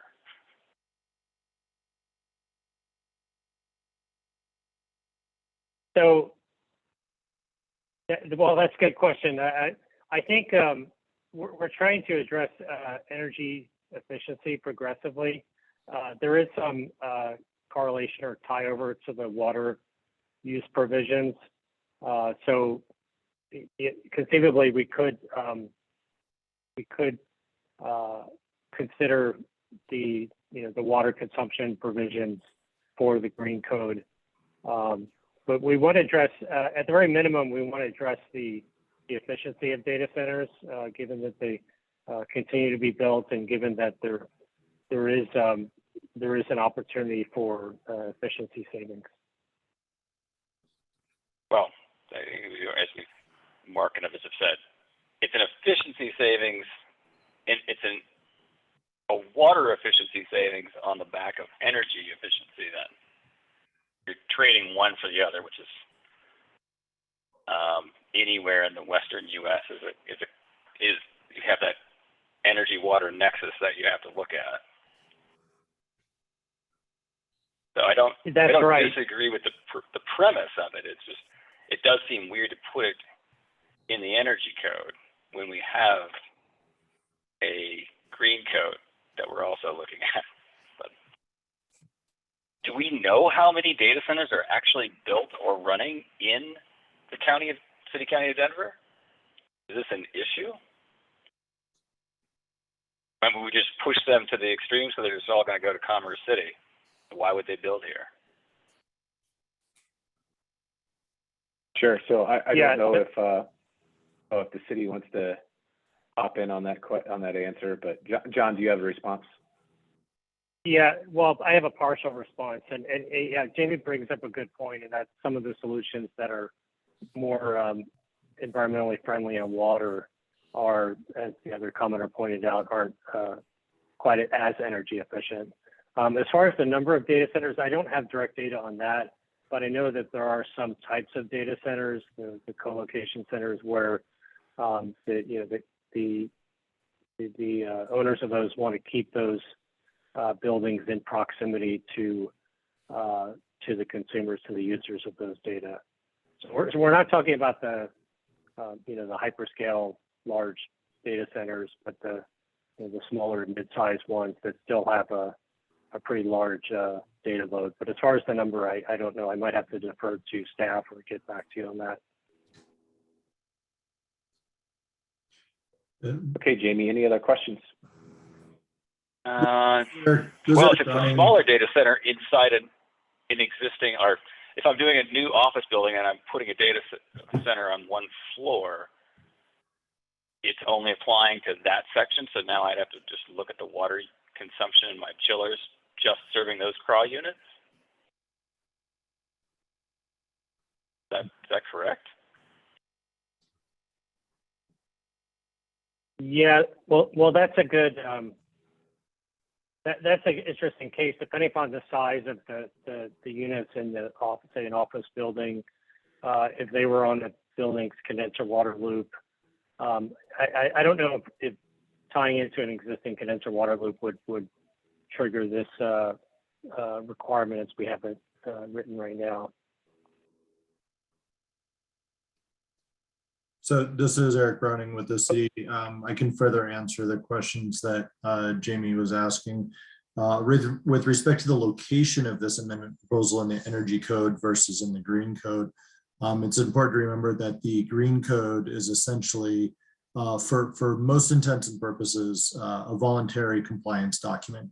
And so it is, the purview of the city to try to drive greater energy and or water savings associated with these data centers, even if there are a small quantity of them. That being said, and with respect to the question regarding trading water and energy as they're related, it is understood and intentional that even if more energy is necessary for a different type of cooling, that comes at the savings of water, which is what we're looking to achieve. And also those that energy can be provided from renewable resources, which is something that we're comfortable with from this perspective as well. So hopefully that adds a little bit of clarity to the questions the commenter was asking. Thank you for that. Next up, we have Chuck B. Yeah, so I just wanted to add to Mark Zielinski's comments. Without using water, because looking at the evaporative cooling towers using non-potable water, that really limits it to either gray water or reclaimed water. And gray water is prohibited, has very limited uses per the state of Colorado plumbing code. So it would not be allowed to be used, gray water would not be allowed to be used in this case. So it'd have to be that, I would assume it's the reclaimed water provided by Denver Water. And my understanding is that system is not being really expanded because of the lack of water. So essentially, we're going to have to get away from using water to help with cooling, which is the more energy intensive refrigeration. What is the feeling that the MLC of 0.12 is possible with refrigeration as the cooling mechanism?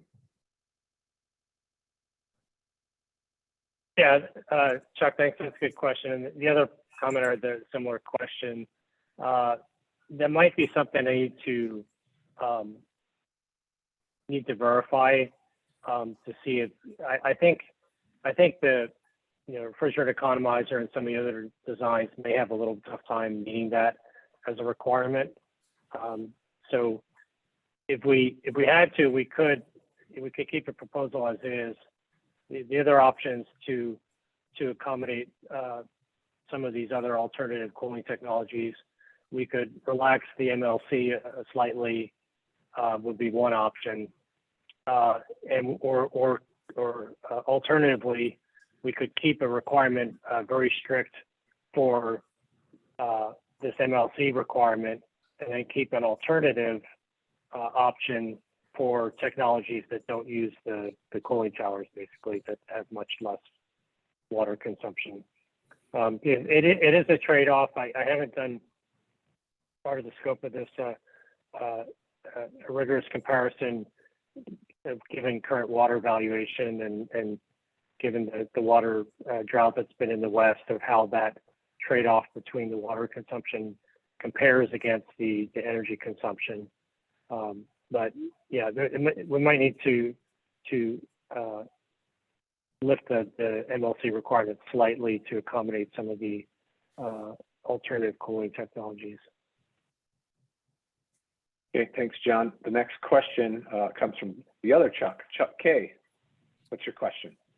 Maybe this is a question for Chuck B. Could gray water be used with indirect evaporative cooling?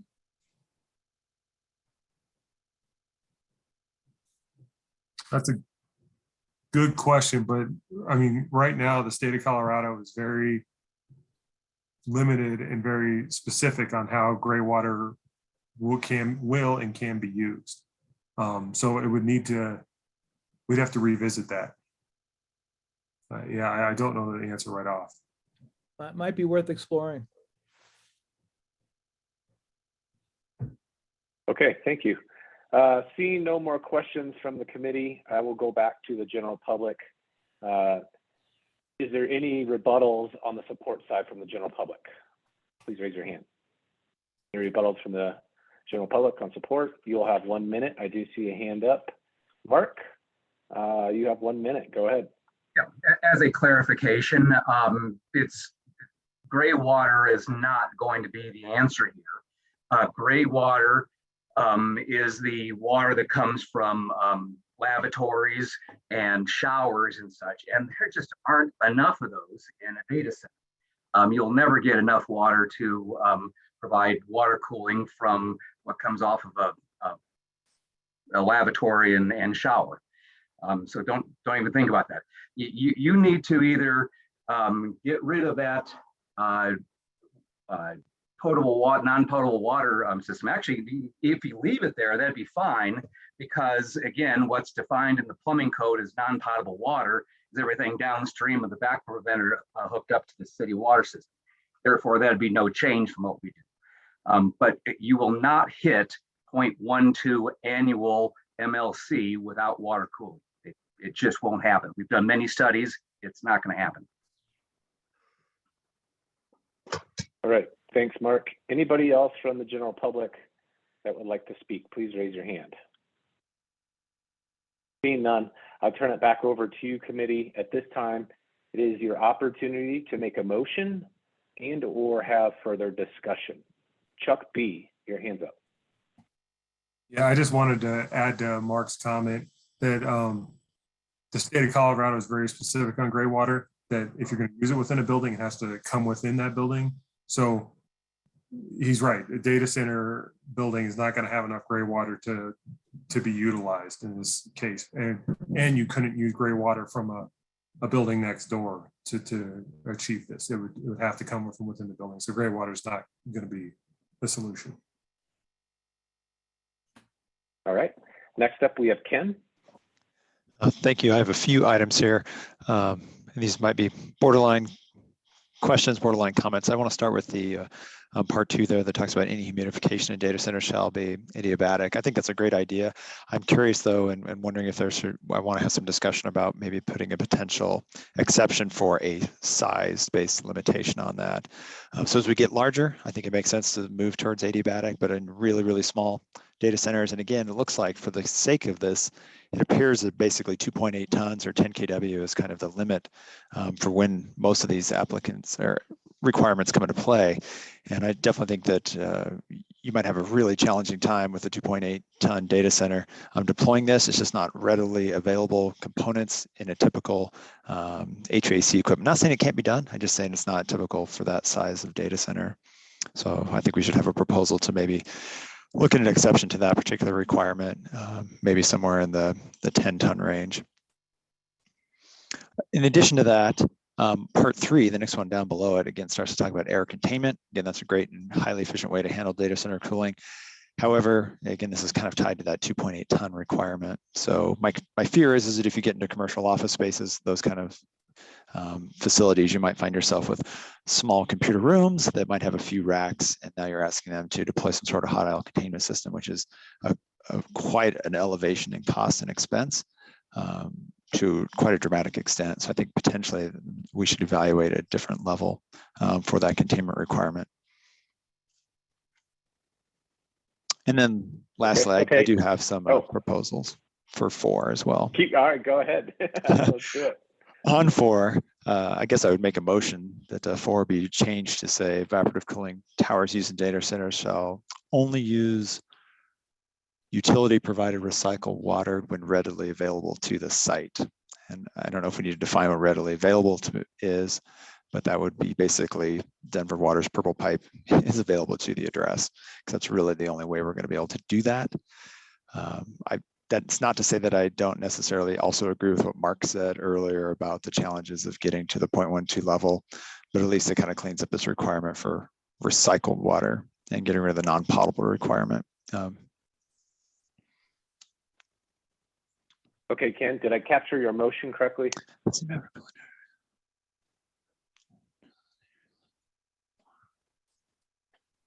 Yeah, I think maybe the word readily available might be useful there. That kind of defines that it's actually available at that address.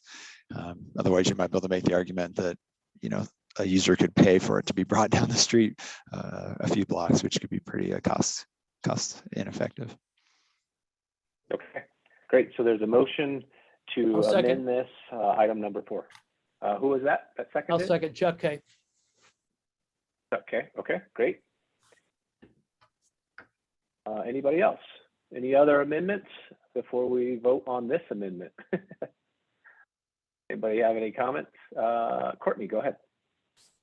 I feel like Ken had some other really good comments as well. I don't know if I can summarize them into a motion. So I would suggest that he come back online and talk us through the other modifications he'd like to see in this motion. Sure, I can do that. I'm going to go ahead and propose an amendment there for 2 on the adiabatic. Now, I will say I'm going to pick a size, but I think it's probably warrants some conversation and potentially some evaluation. But I do think there should be an exception put in place for adiabatic cooling. I'm going to say that that should be at 10 tons.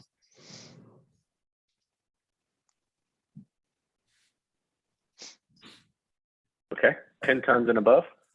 Yep. That 10 tons of cooling load?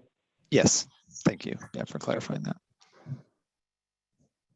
Okay, and then you had anything for item 3? Yeah, I personally think that should be considered there as well.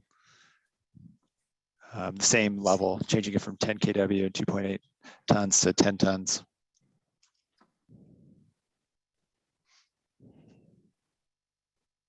Did I capture that correctly? Yeah. And of course, the conversion associated with it. But. Yeah, that we'll have to do this 10 kW different, right? Okay. So Chuck K, you seconded that motion. Are you in agreement with those changes? Yes. Okay, great.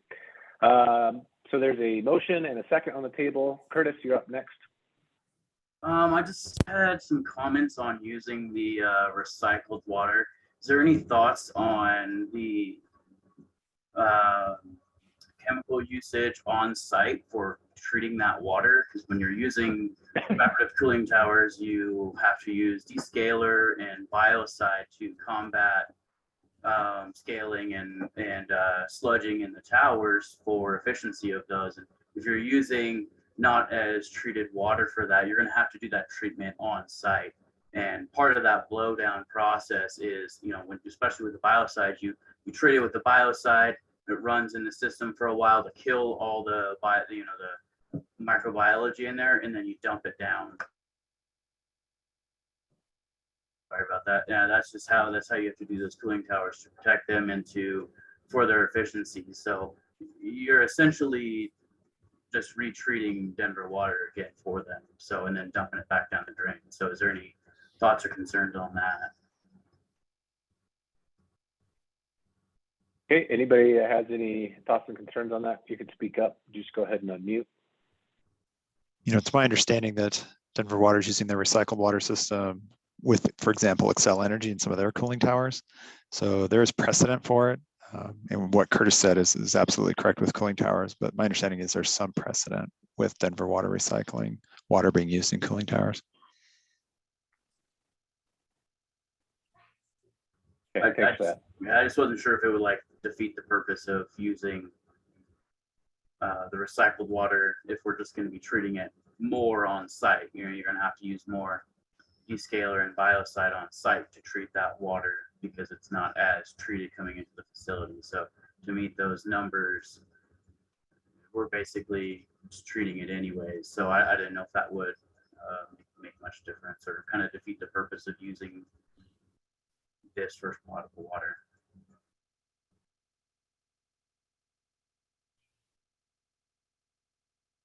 All right, next up we have Eric.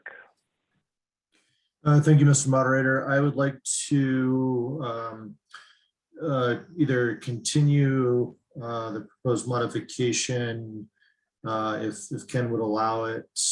In particular to number 5, it was proposed to be struck in this amendment that would require data center reporting. And from the jurisdictional perspective, we feel it actually would be advantageous to at least have this data available if requested.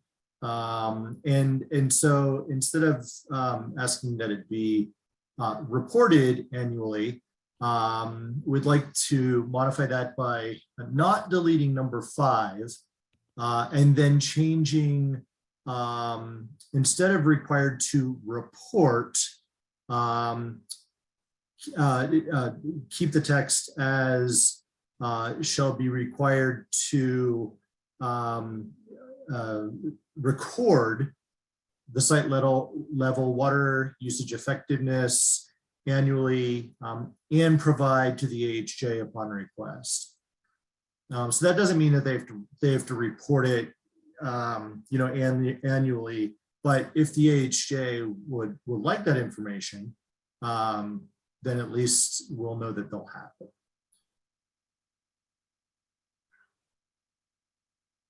Ken, are you okay with that? Yeah, I think that makes a lot of sense. And since I have the floor, I think we should probably clean up my language a little bit there on 2 once you're done with that. We should probably just match what's in number 3, where it says ITE design load exceeding 10 kW per room versus just that for 10 tons of cooling and above, because we're kind of, it could be just talking about cooling and humidification at the same time, could be a little confusing. So let's tie it to load. If you could make that change, that'd be great. That right? Yeah, basically say for, IT design load exceeding 10 kW per room.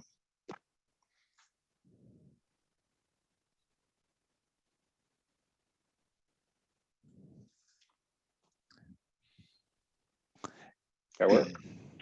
Yep. Yeah, it's Cool. that converts to 35 kW approximately.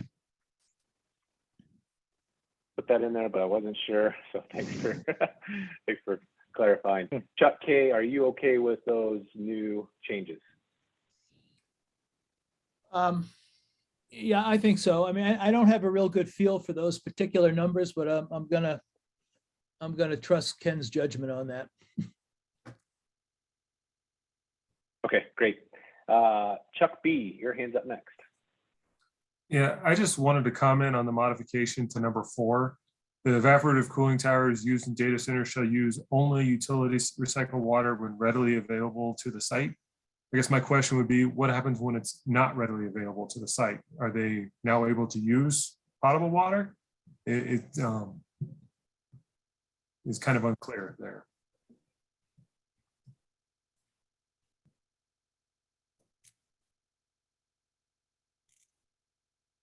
Yeah, Ken, I'll put you on the spot since it's your proposal, but No, I think that's a valid concern, and that's something that we heard from the public as well on. And as you start to look at those air cooled only components, it would be it's nearly impossible, if not impossible, to hit those numbers. And then you're kind of driving the team to geothermal or something like that, which could be very, very, very expensive for a data center deployment. So I honestly don't have an answer to that. Other than it's kicking them over to non-potable water, it's allowing for that. We're basically saying you have to use recycled water when available. Otherwise, it's okay to use non-potable water to achieve the MLC node error. I suppose we could put an exception, and I think it was mentioned earlier about potentially identifying two overall efficiency levels, one with water-cooled sites and one with non-water-cooled sites. Yeah, and that's my final comment is I think MLC needs to be verified, and maybe having a water-cooled and a non-water cooled would be reasonable. But yeah, I think that value needs to be revisited so it's reachable. Okay, so we're talking about this value down here, right? And so is it okay, Ken, to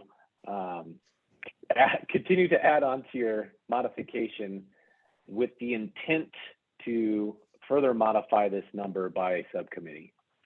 Yeah, I think that makes sense. I think there should be an intent to look at it for water cooled and air cooled. And then it gives an opportunity to kind of continue to drive that in subsequent iterations. I do have a question. This probably goes back to John. I noticed right above where you have highlighted there, it's got that 300 kW thrown in there, which is a little bit different than some of the other definitions that we're using that 10 kW. And John, can you maybe comment on that?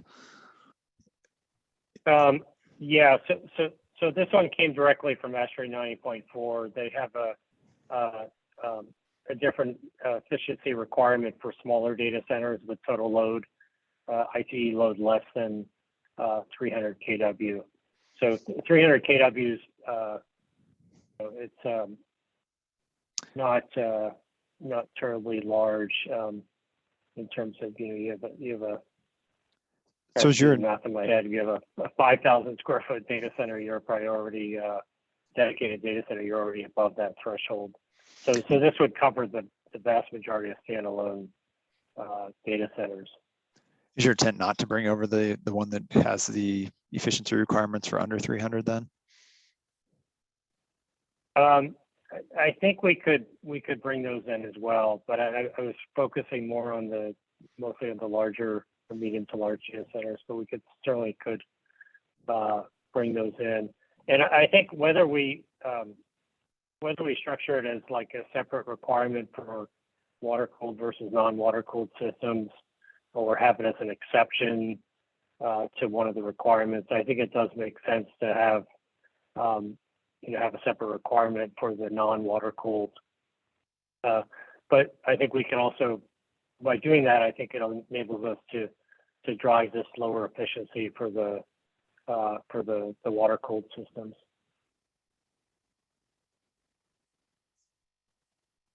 Okay, next comment or hand up is Christy. So I apologize for a non-mechanical engineer question. So if it's an ignorant question, I apologize for that. Is there any cost impact on the site from a processing standpoint or otherwise for using the recycled water as opposed to potable water? And I'm asking because I don't want us to drive data centers to favor sites where they can use potable water, right?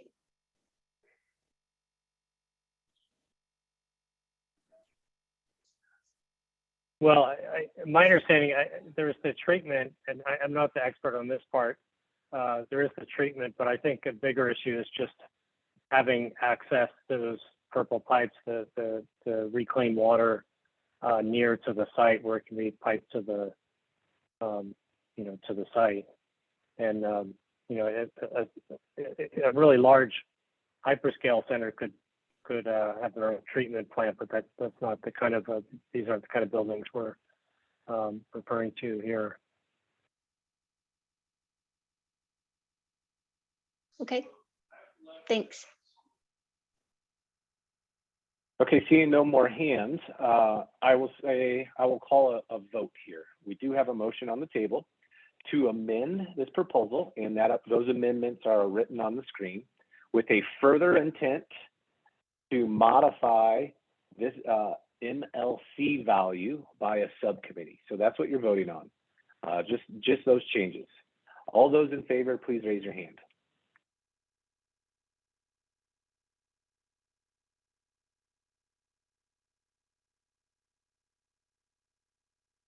Okay, I see 21. Go ahead and lower.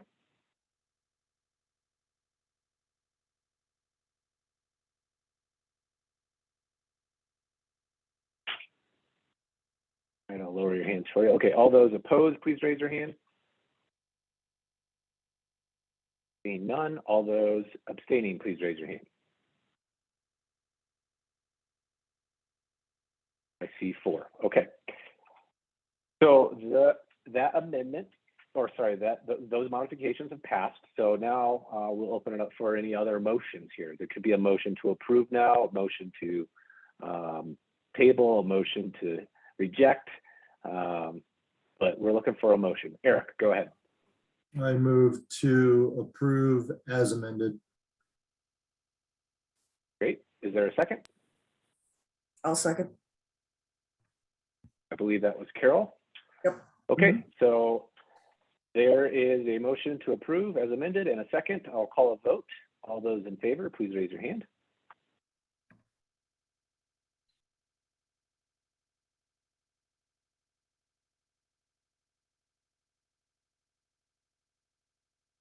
All right, I got 19. Go ahead and lower them.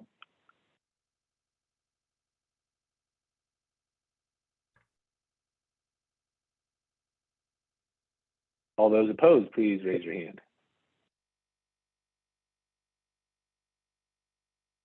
I see 2. Go ahead and lower. And all those abstaining, please raise your hand.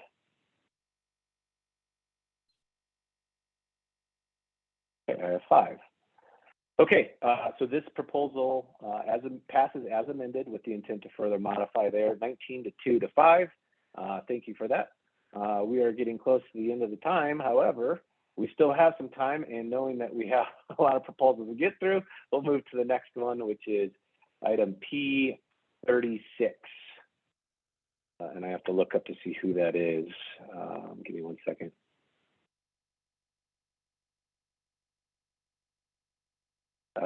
Celeste, she was on earlier. I don't see her on anymore. Does anybody want to speak on Celeste's part for this one?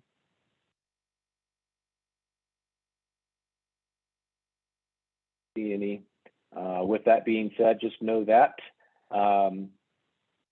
that the proponent is not on the line, but we will still go through this item, and I can give you a summary.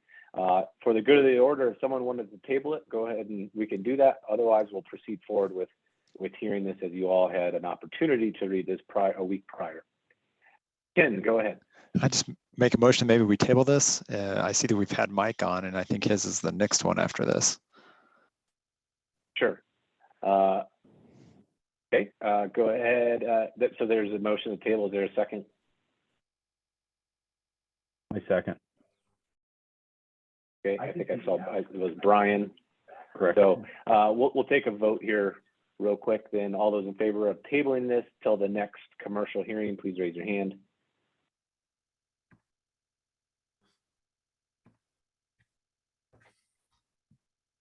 Okay, 20. Oh, 22. 23. 23. Okay. All those opposed. Oh, sorry. Lower your hands first. I'm sorry about that. I'm going to lower everybody's hands. Okay. All those opposed, please raise your hand. I see 1. Go ahead and lower. And all those abstaining, please raise your hand. 1. Okay. So this will be tabled until the next commercial hearing. So we'll move forward to the next item, which I believe is Mike 12.3. Mike, I'm going to go ahead and unmute you, and you can go ahead and introduce us to item P 12.3. So Mike Fulton, Western Mechanical Solutions. I would propose we skip this one because I don't think, unless you want to go real long, I think the next one we could get through the fan intermittent control and then come back. So that would be my proposal. Okay, for the good of the order, anybody on the committee wants to table this? I'll table it. Yeah, I suggest we table it. Is there a second? Second, this is Kevin. Kevin. Okay. All those in favor of tabling this to get through one more proposal, please raise your hand.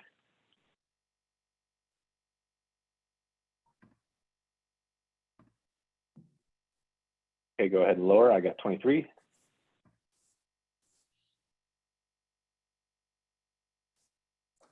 All those opposed, please raise your hand. Seeing none, and all those abstaining, please raise your hand. I got 3. Okay, go ahead and lower. All right, so we will table that to the next hearing just so we can get to the next item, 12.4. Mike, go ahead, and while I bring that up, you can give us a summary. I think it's a pretty simple one. Basically, it's to add a timer for bath fans in bathrooms if there's no fan control. Basically, it would have different time allowable buttons on it or a dial, and it just keeps the bath fan from running continuously. Over Christmas a couple of years ago, had a full house and the bath fan was running all the time.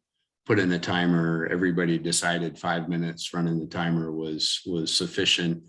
When you do the math for, on average without a timer, you're running the fan probably an hour by the time you remember to turn it off and go back. So it saves quite a bit of energy a year.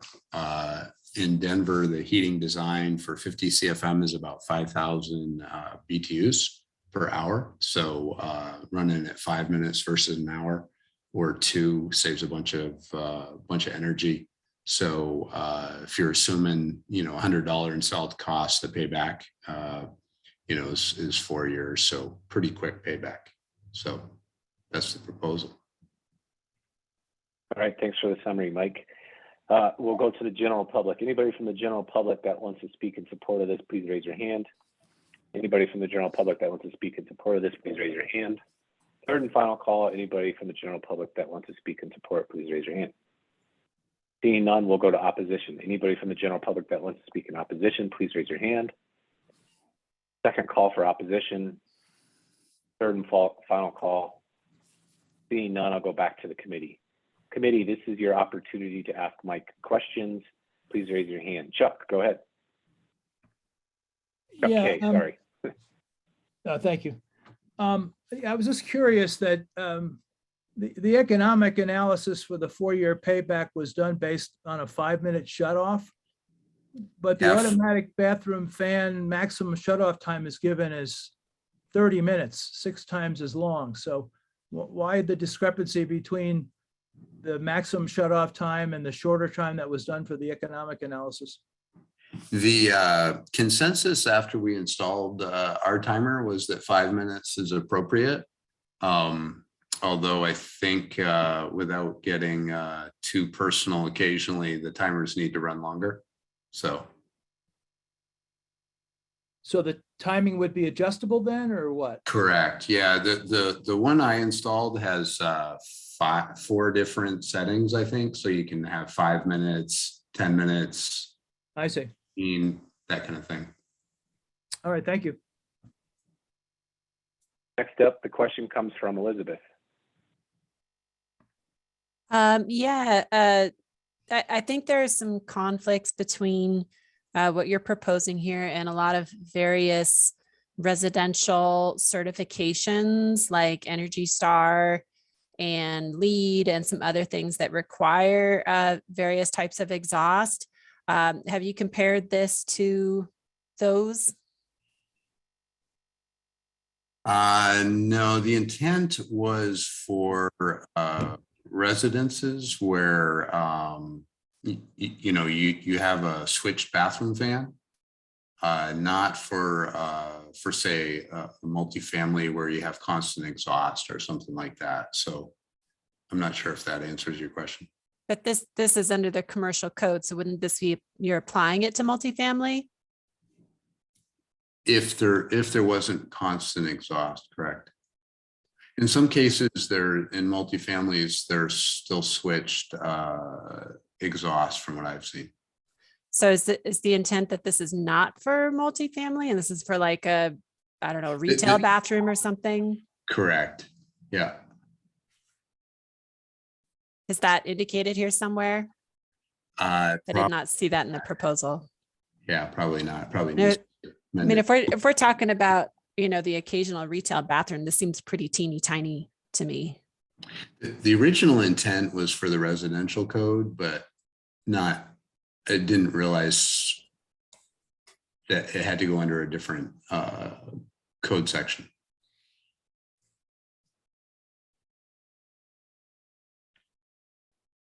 Yeah, I'm sorry, Michael. I'm just not seeing the application here outside of multifamily or how that's intended to be. Like, is this office building type of exhaust, or where does this apply? Anytime there's a switched bathroom exhaust. And when would that occur? Like little individual, Correct. like gas station bathrooms? Yeah.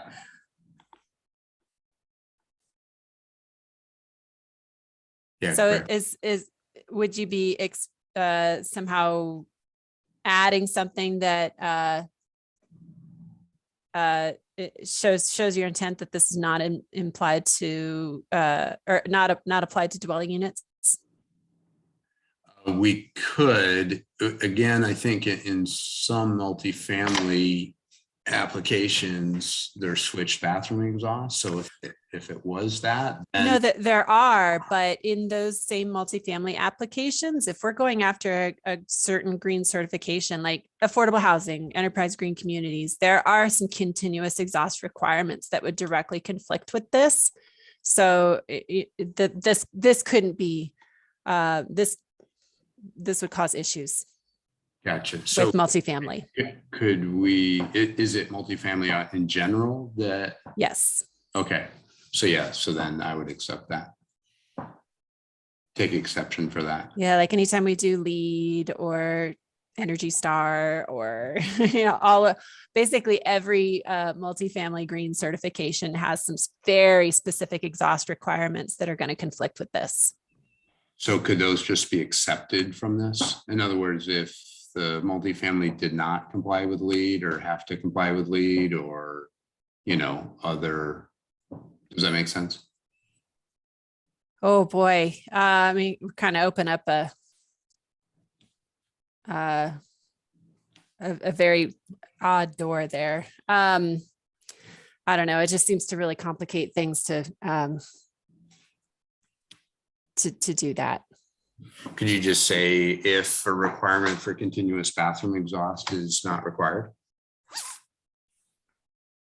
I don't know how you would codify that.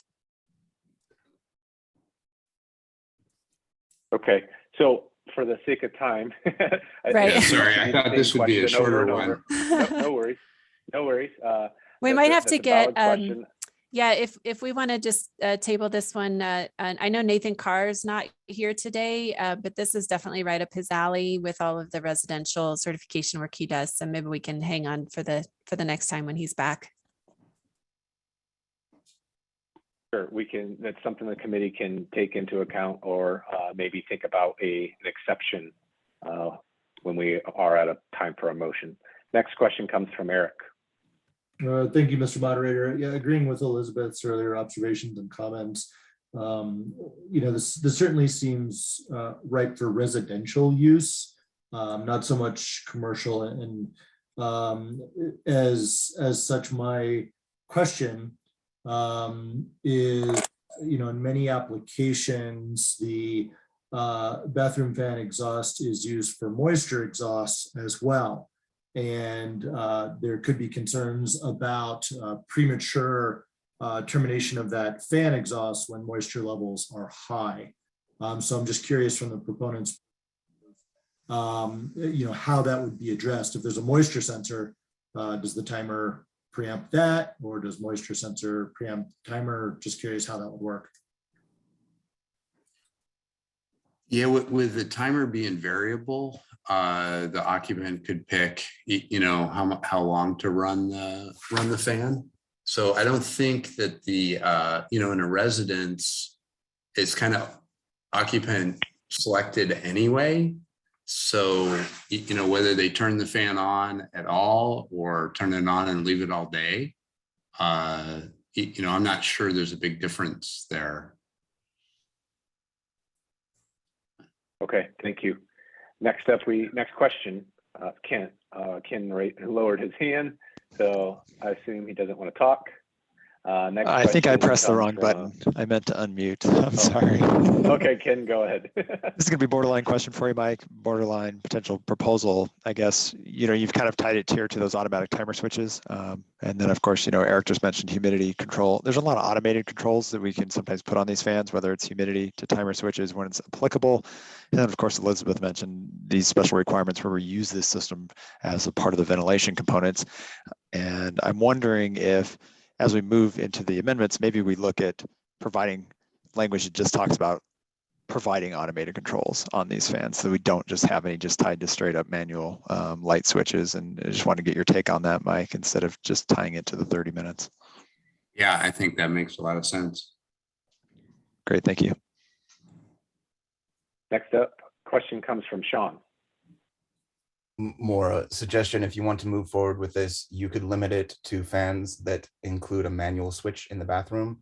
Usually when the fans are used for ventilation purposes, they have kind of dual supply. One is the one for ventilation, the other one is the one for use of the bathroom, and there's a manual switch. So instead of just saying bathroom, you say a bathroom, with switched control, or I'm not quite sure what the language you want to use. And then the applicability, yeah, it would mostly be multifamily, but there are a lot of small commercial buildings that would have bathrooms that this would apply to. So not just gas stations, although gas stations are probably an example, but especially small offices, dental offices, these sorts of either very few users or single occupancy bathrooms. Something like this would apply to. So there's both a solution and an applicability. Okay, since this is the question period, I'll pose that question to Mike. Mike, are you willing to make a modification to Absolutely. have some sort of switch control? Okay, great. Just keep it formality. Chuck B, you have a question? Yeah, my question is, I might be speaking outside my wheelhouse, but there's lighting controls that require occupant sensors in restrooms in section C 405.2.1 that requires the lights to be on 20 minutes after the occupant leaves. In my experience in small commercial occupancies like Sean just described, the light and the ventilation fan are one and the same. They're not separately switched. They're on the same switch. I would assume they would be operating together. I just want to make sure that this appears, to require a maximum of, I guess there's just a maximum of 20 minutes. I just want to make sure that this doesn't conflict with occupant sensor requirements in other parts of the energy code. No, and in fact, I was unaware of that. So, in my mind, if you could tie those together, it makes a lot of sense. If 20 minutes the time, tie those together. Okay, thanks. Seeing no more hands for questions, and that the public did not have any comments in support or opposition, we will move to the committee to the next section, which is to make a motion or discussion. Eric, go ahead. I'll make a motion to disapprove with the recommendation that the proponent adjust this to fall within what seems like the original intent of the residential provisions of the energy code, taking into consideration the feedback from the committee. Okay, so just to make it clear, you're proposing to disapprove, but with the intent for him to come back with a modified motion for the residential section? Correct. We would, this should not be approved under the commercial provisions, in my opinion. Okay, great. Anybody else? Elizabeth, go ahead. Yeah, I'll just pipe up. We had the same issue with the same green certifications under the residential code. In fact, probably more so.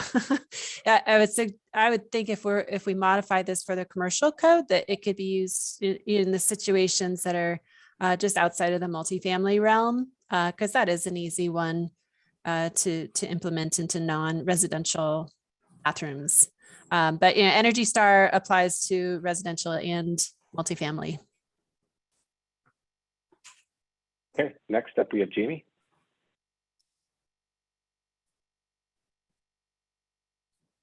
Can you hear me? We can hear you. Oh, I was just pulling up IMC. There are two different CFMs allowable, it appears. one if you're intermittently running the fans, and the other is continuous. Anyone want to, Elizabeth or maybe Ken want to chime in? But I believe that's correct, and if so, then this could only apply to the intermittent.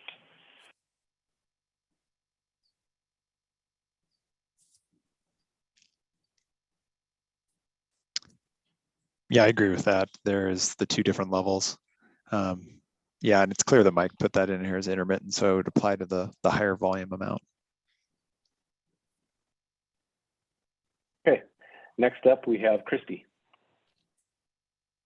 Yeah, so going back to Sean's recommendation, I guess I'm trying to figure out why we can't have this for multifamily residential if it's phrased the way that Sean was saying. And in multifamily residential, I wouldn't expect the fans and the lights to be switched together. So understanding that those, in my mind, are typically separate, it seems like we could still make this applicable to the multifamily residential, which is where there would be any impact to begin with, or the most impact.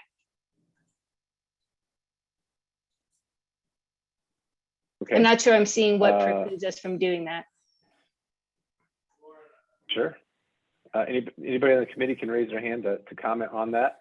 There is a motion to disapprove at this moment, though. Ken, you are up next. I was going to make another motion, but I don't know if I'm allowed to at this stage. Unfortunately not. Eric, go ahead. I will withdraw my motion to disapprove. Okay. I see Ken's hand go up, but Elizabeth's hand was up next. So, Elizabeth. Elizabeth, you're on mute. Oh, sorry, gosh. I'll make a motion to table this until we can get Nathan, who's really the expert in this field. Because I think Christy make a good point. There may be a way to work it, but it makes me really nervous because ventilation and exhaust is such a big deal with all these green certifications, and I don't know them as well as he does. Okay. So there you go. Just for a little bit of moving forward, making progress today.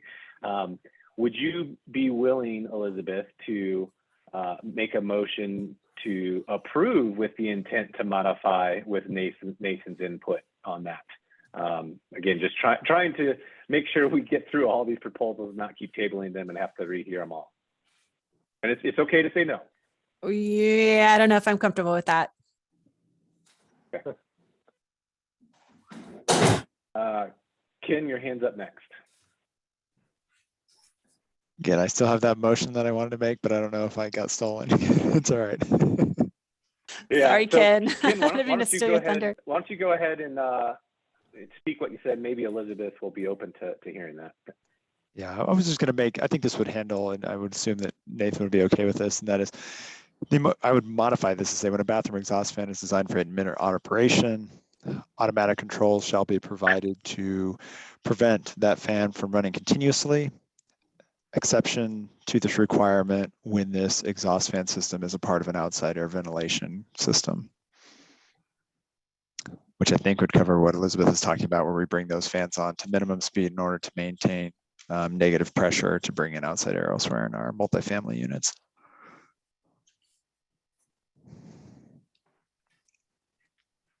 Take that over, Elizabeth. We got another hand up. Paul, go ahead. I would just chime in, guys, with my experience with the Energy Star program and other programs. I think Ken's suggestion is a very good one. As far as trying to, get a little more narrow focus on this. So, yeah, because there are a lot of multifamily projects that still will use bath fans on timers for ventilation systems in multifamily units. But the way he said that, I thought was very good. Yeah. Thanks, Paul. It gets complicated when we have overlapping requirements. So like, for example, we'll have some projects that are, maybe technically meeting the ventilation requirement via natural ventilation, but, Energy Star or whatever green certification we're using will require the continuous exhaust, but that's not what is being defined as the ventilation means and methods. So it still just makes me kind of nervous about applying this universally across the board. But I hear what everybody's saying. Okay, so there's still a motion to table this. Is there a second? I'll ask.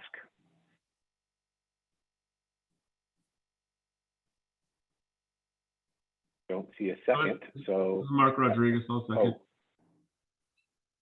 Mark, okay. So there's a motion to table this, and I would assume we would hear on the next commercial hearing, that would be the proposed tabling timeline. All those in favor of that, please raise your hand.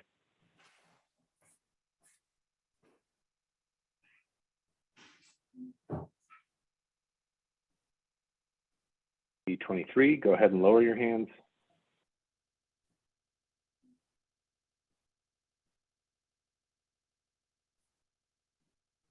All those opposed, please raise your hand. Seeing none, all those abstaining, please raise your hand. I see two. Okay, so this is tabled. So that ends it for today.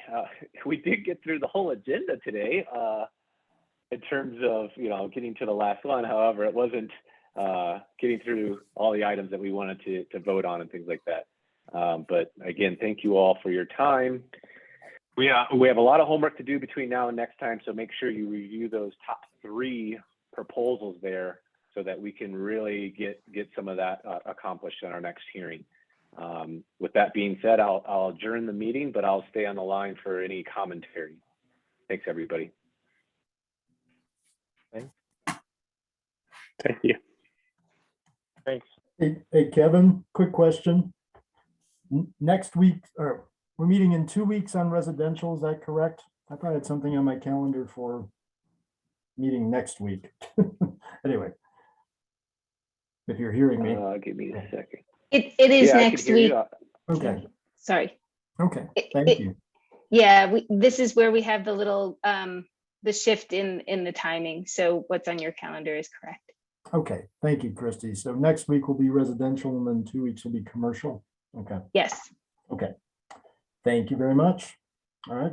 Hey, Kevin, on the language for those data center modifications that we did, how do you guys clean that up? I know there was it was kind of like not quite worded exactly the way we verbalized it. I mean, it's close, but with like the unit transitions and that kind of stuff, or was that something you guys just clean up and we look at later? Or? Sure, that's a good point. I forgot to ask who wants to be on that subcommittee there to help. Yeah, that too. Yeah, so I think that's a good point of order that we'll have to bring up, but it would be up to that subcommittee to clean that up. Okay. And make it natural. So if you want to volunteer for that, we can already start that. Sure. You can put me on the list. All right, thanks. Okay, I just wanted to clarify that. Appreciate it. Excuse me, can you hear me? It's Mark Zielinski.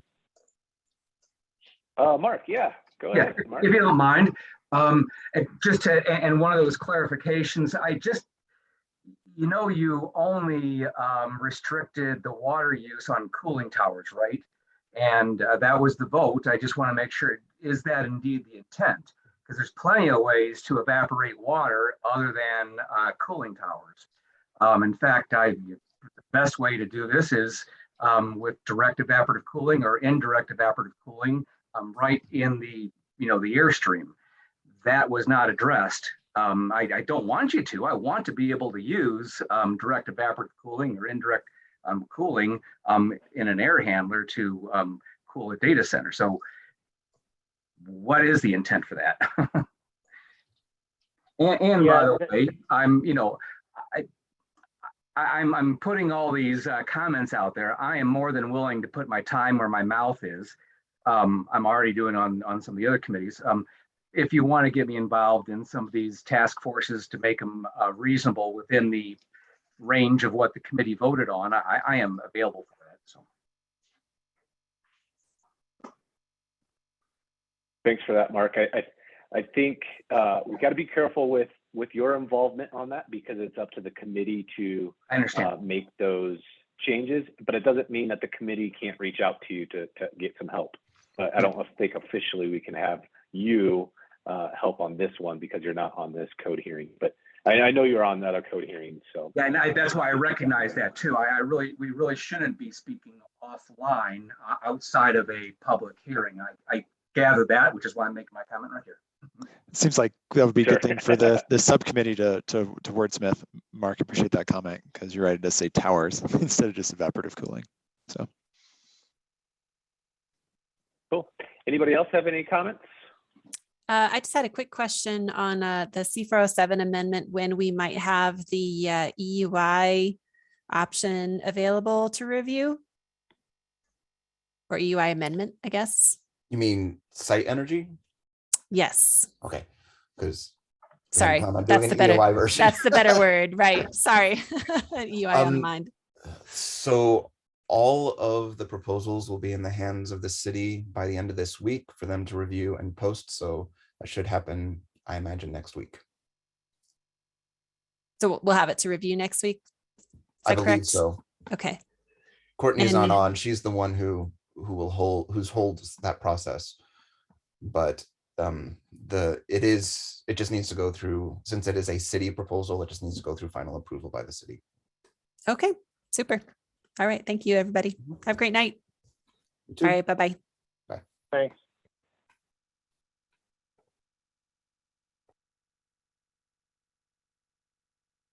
All right. Seeing no more people, I'll end it. Thanks, everybody. Thanks, Kevin.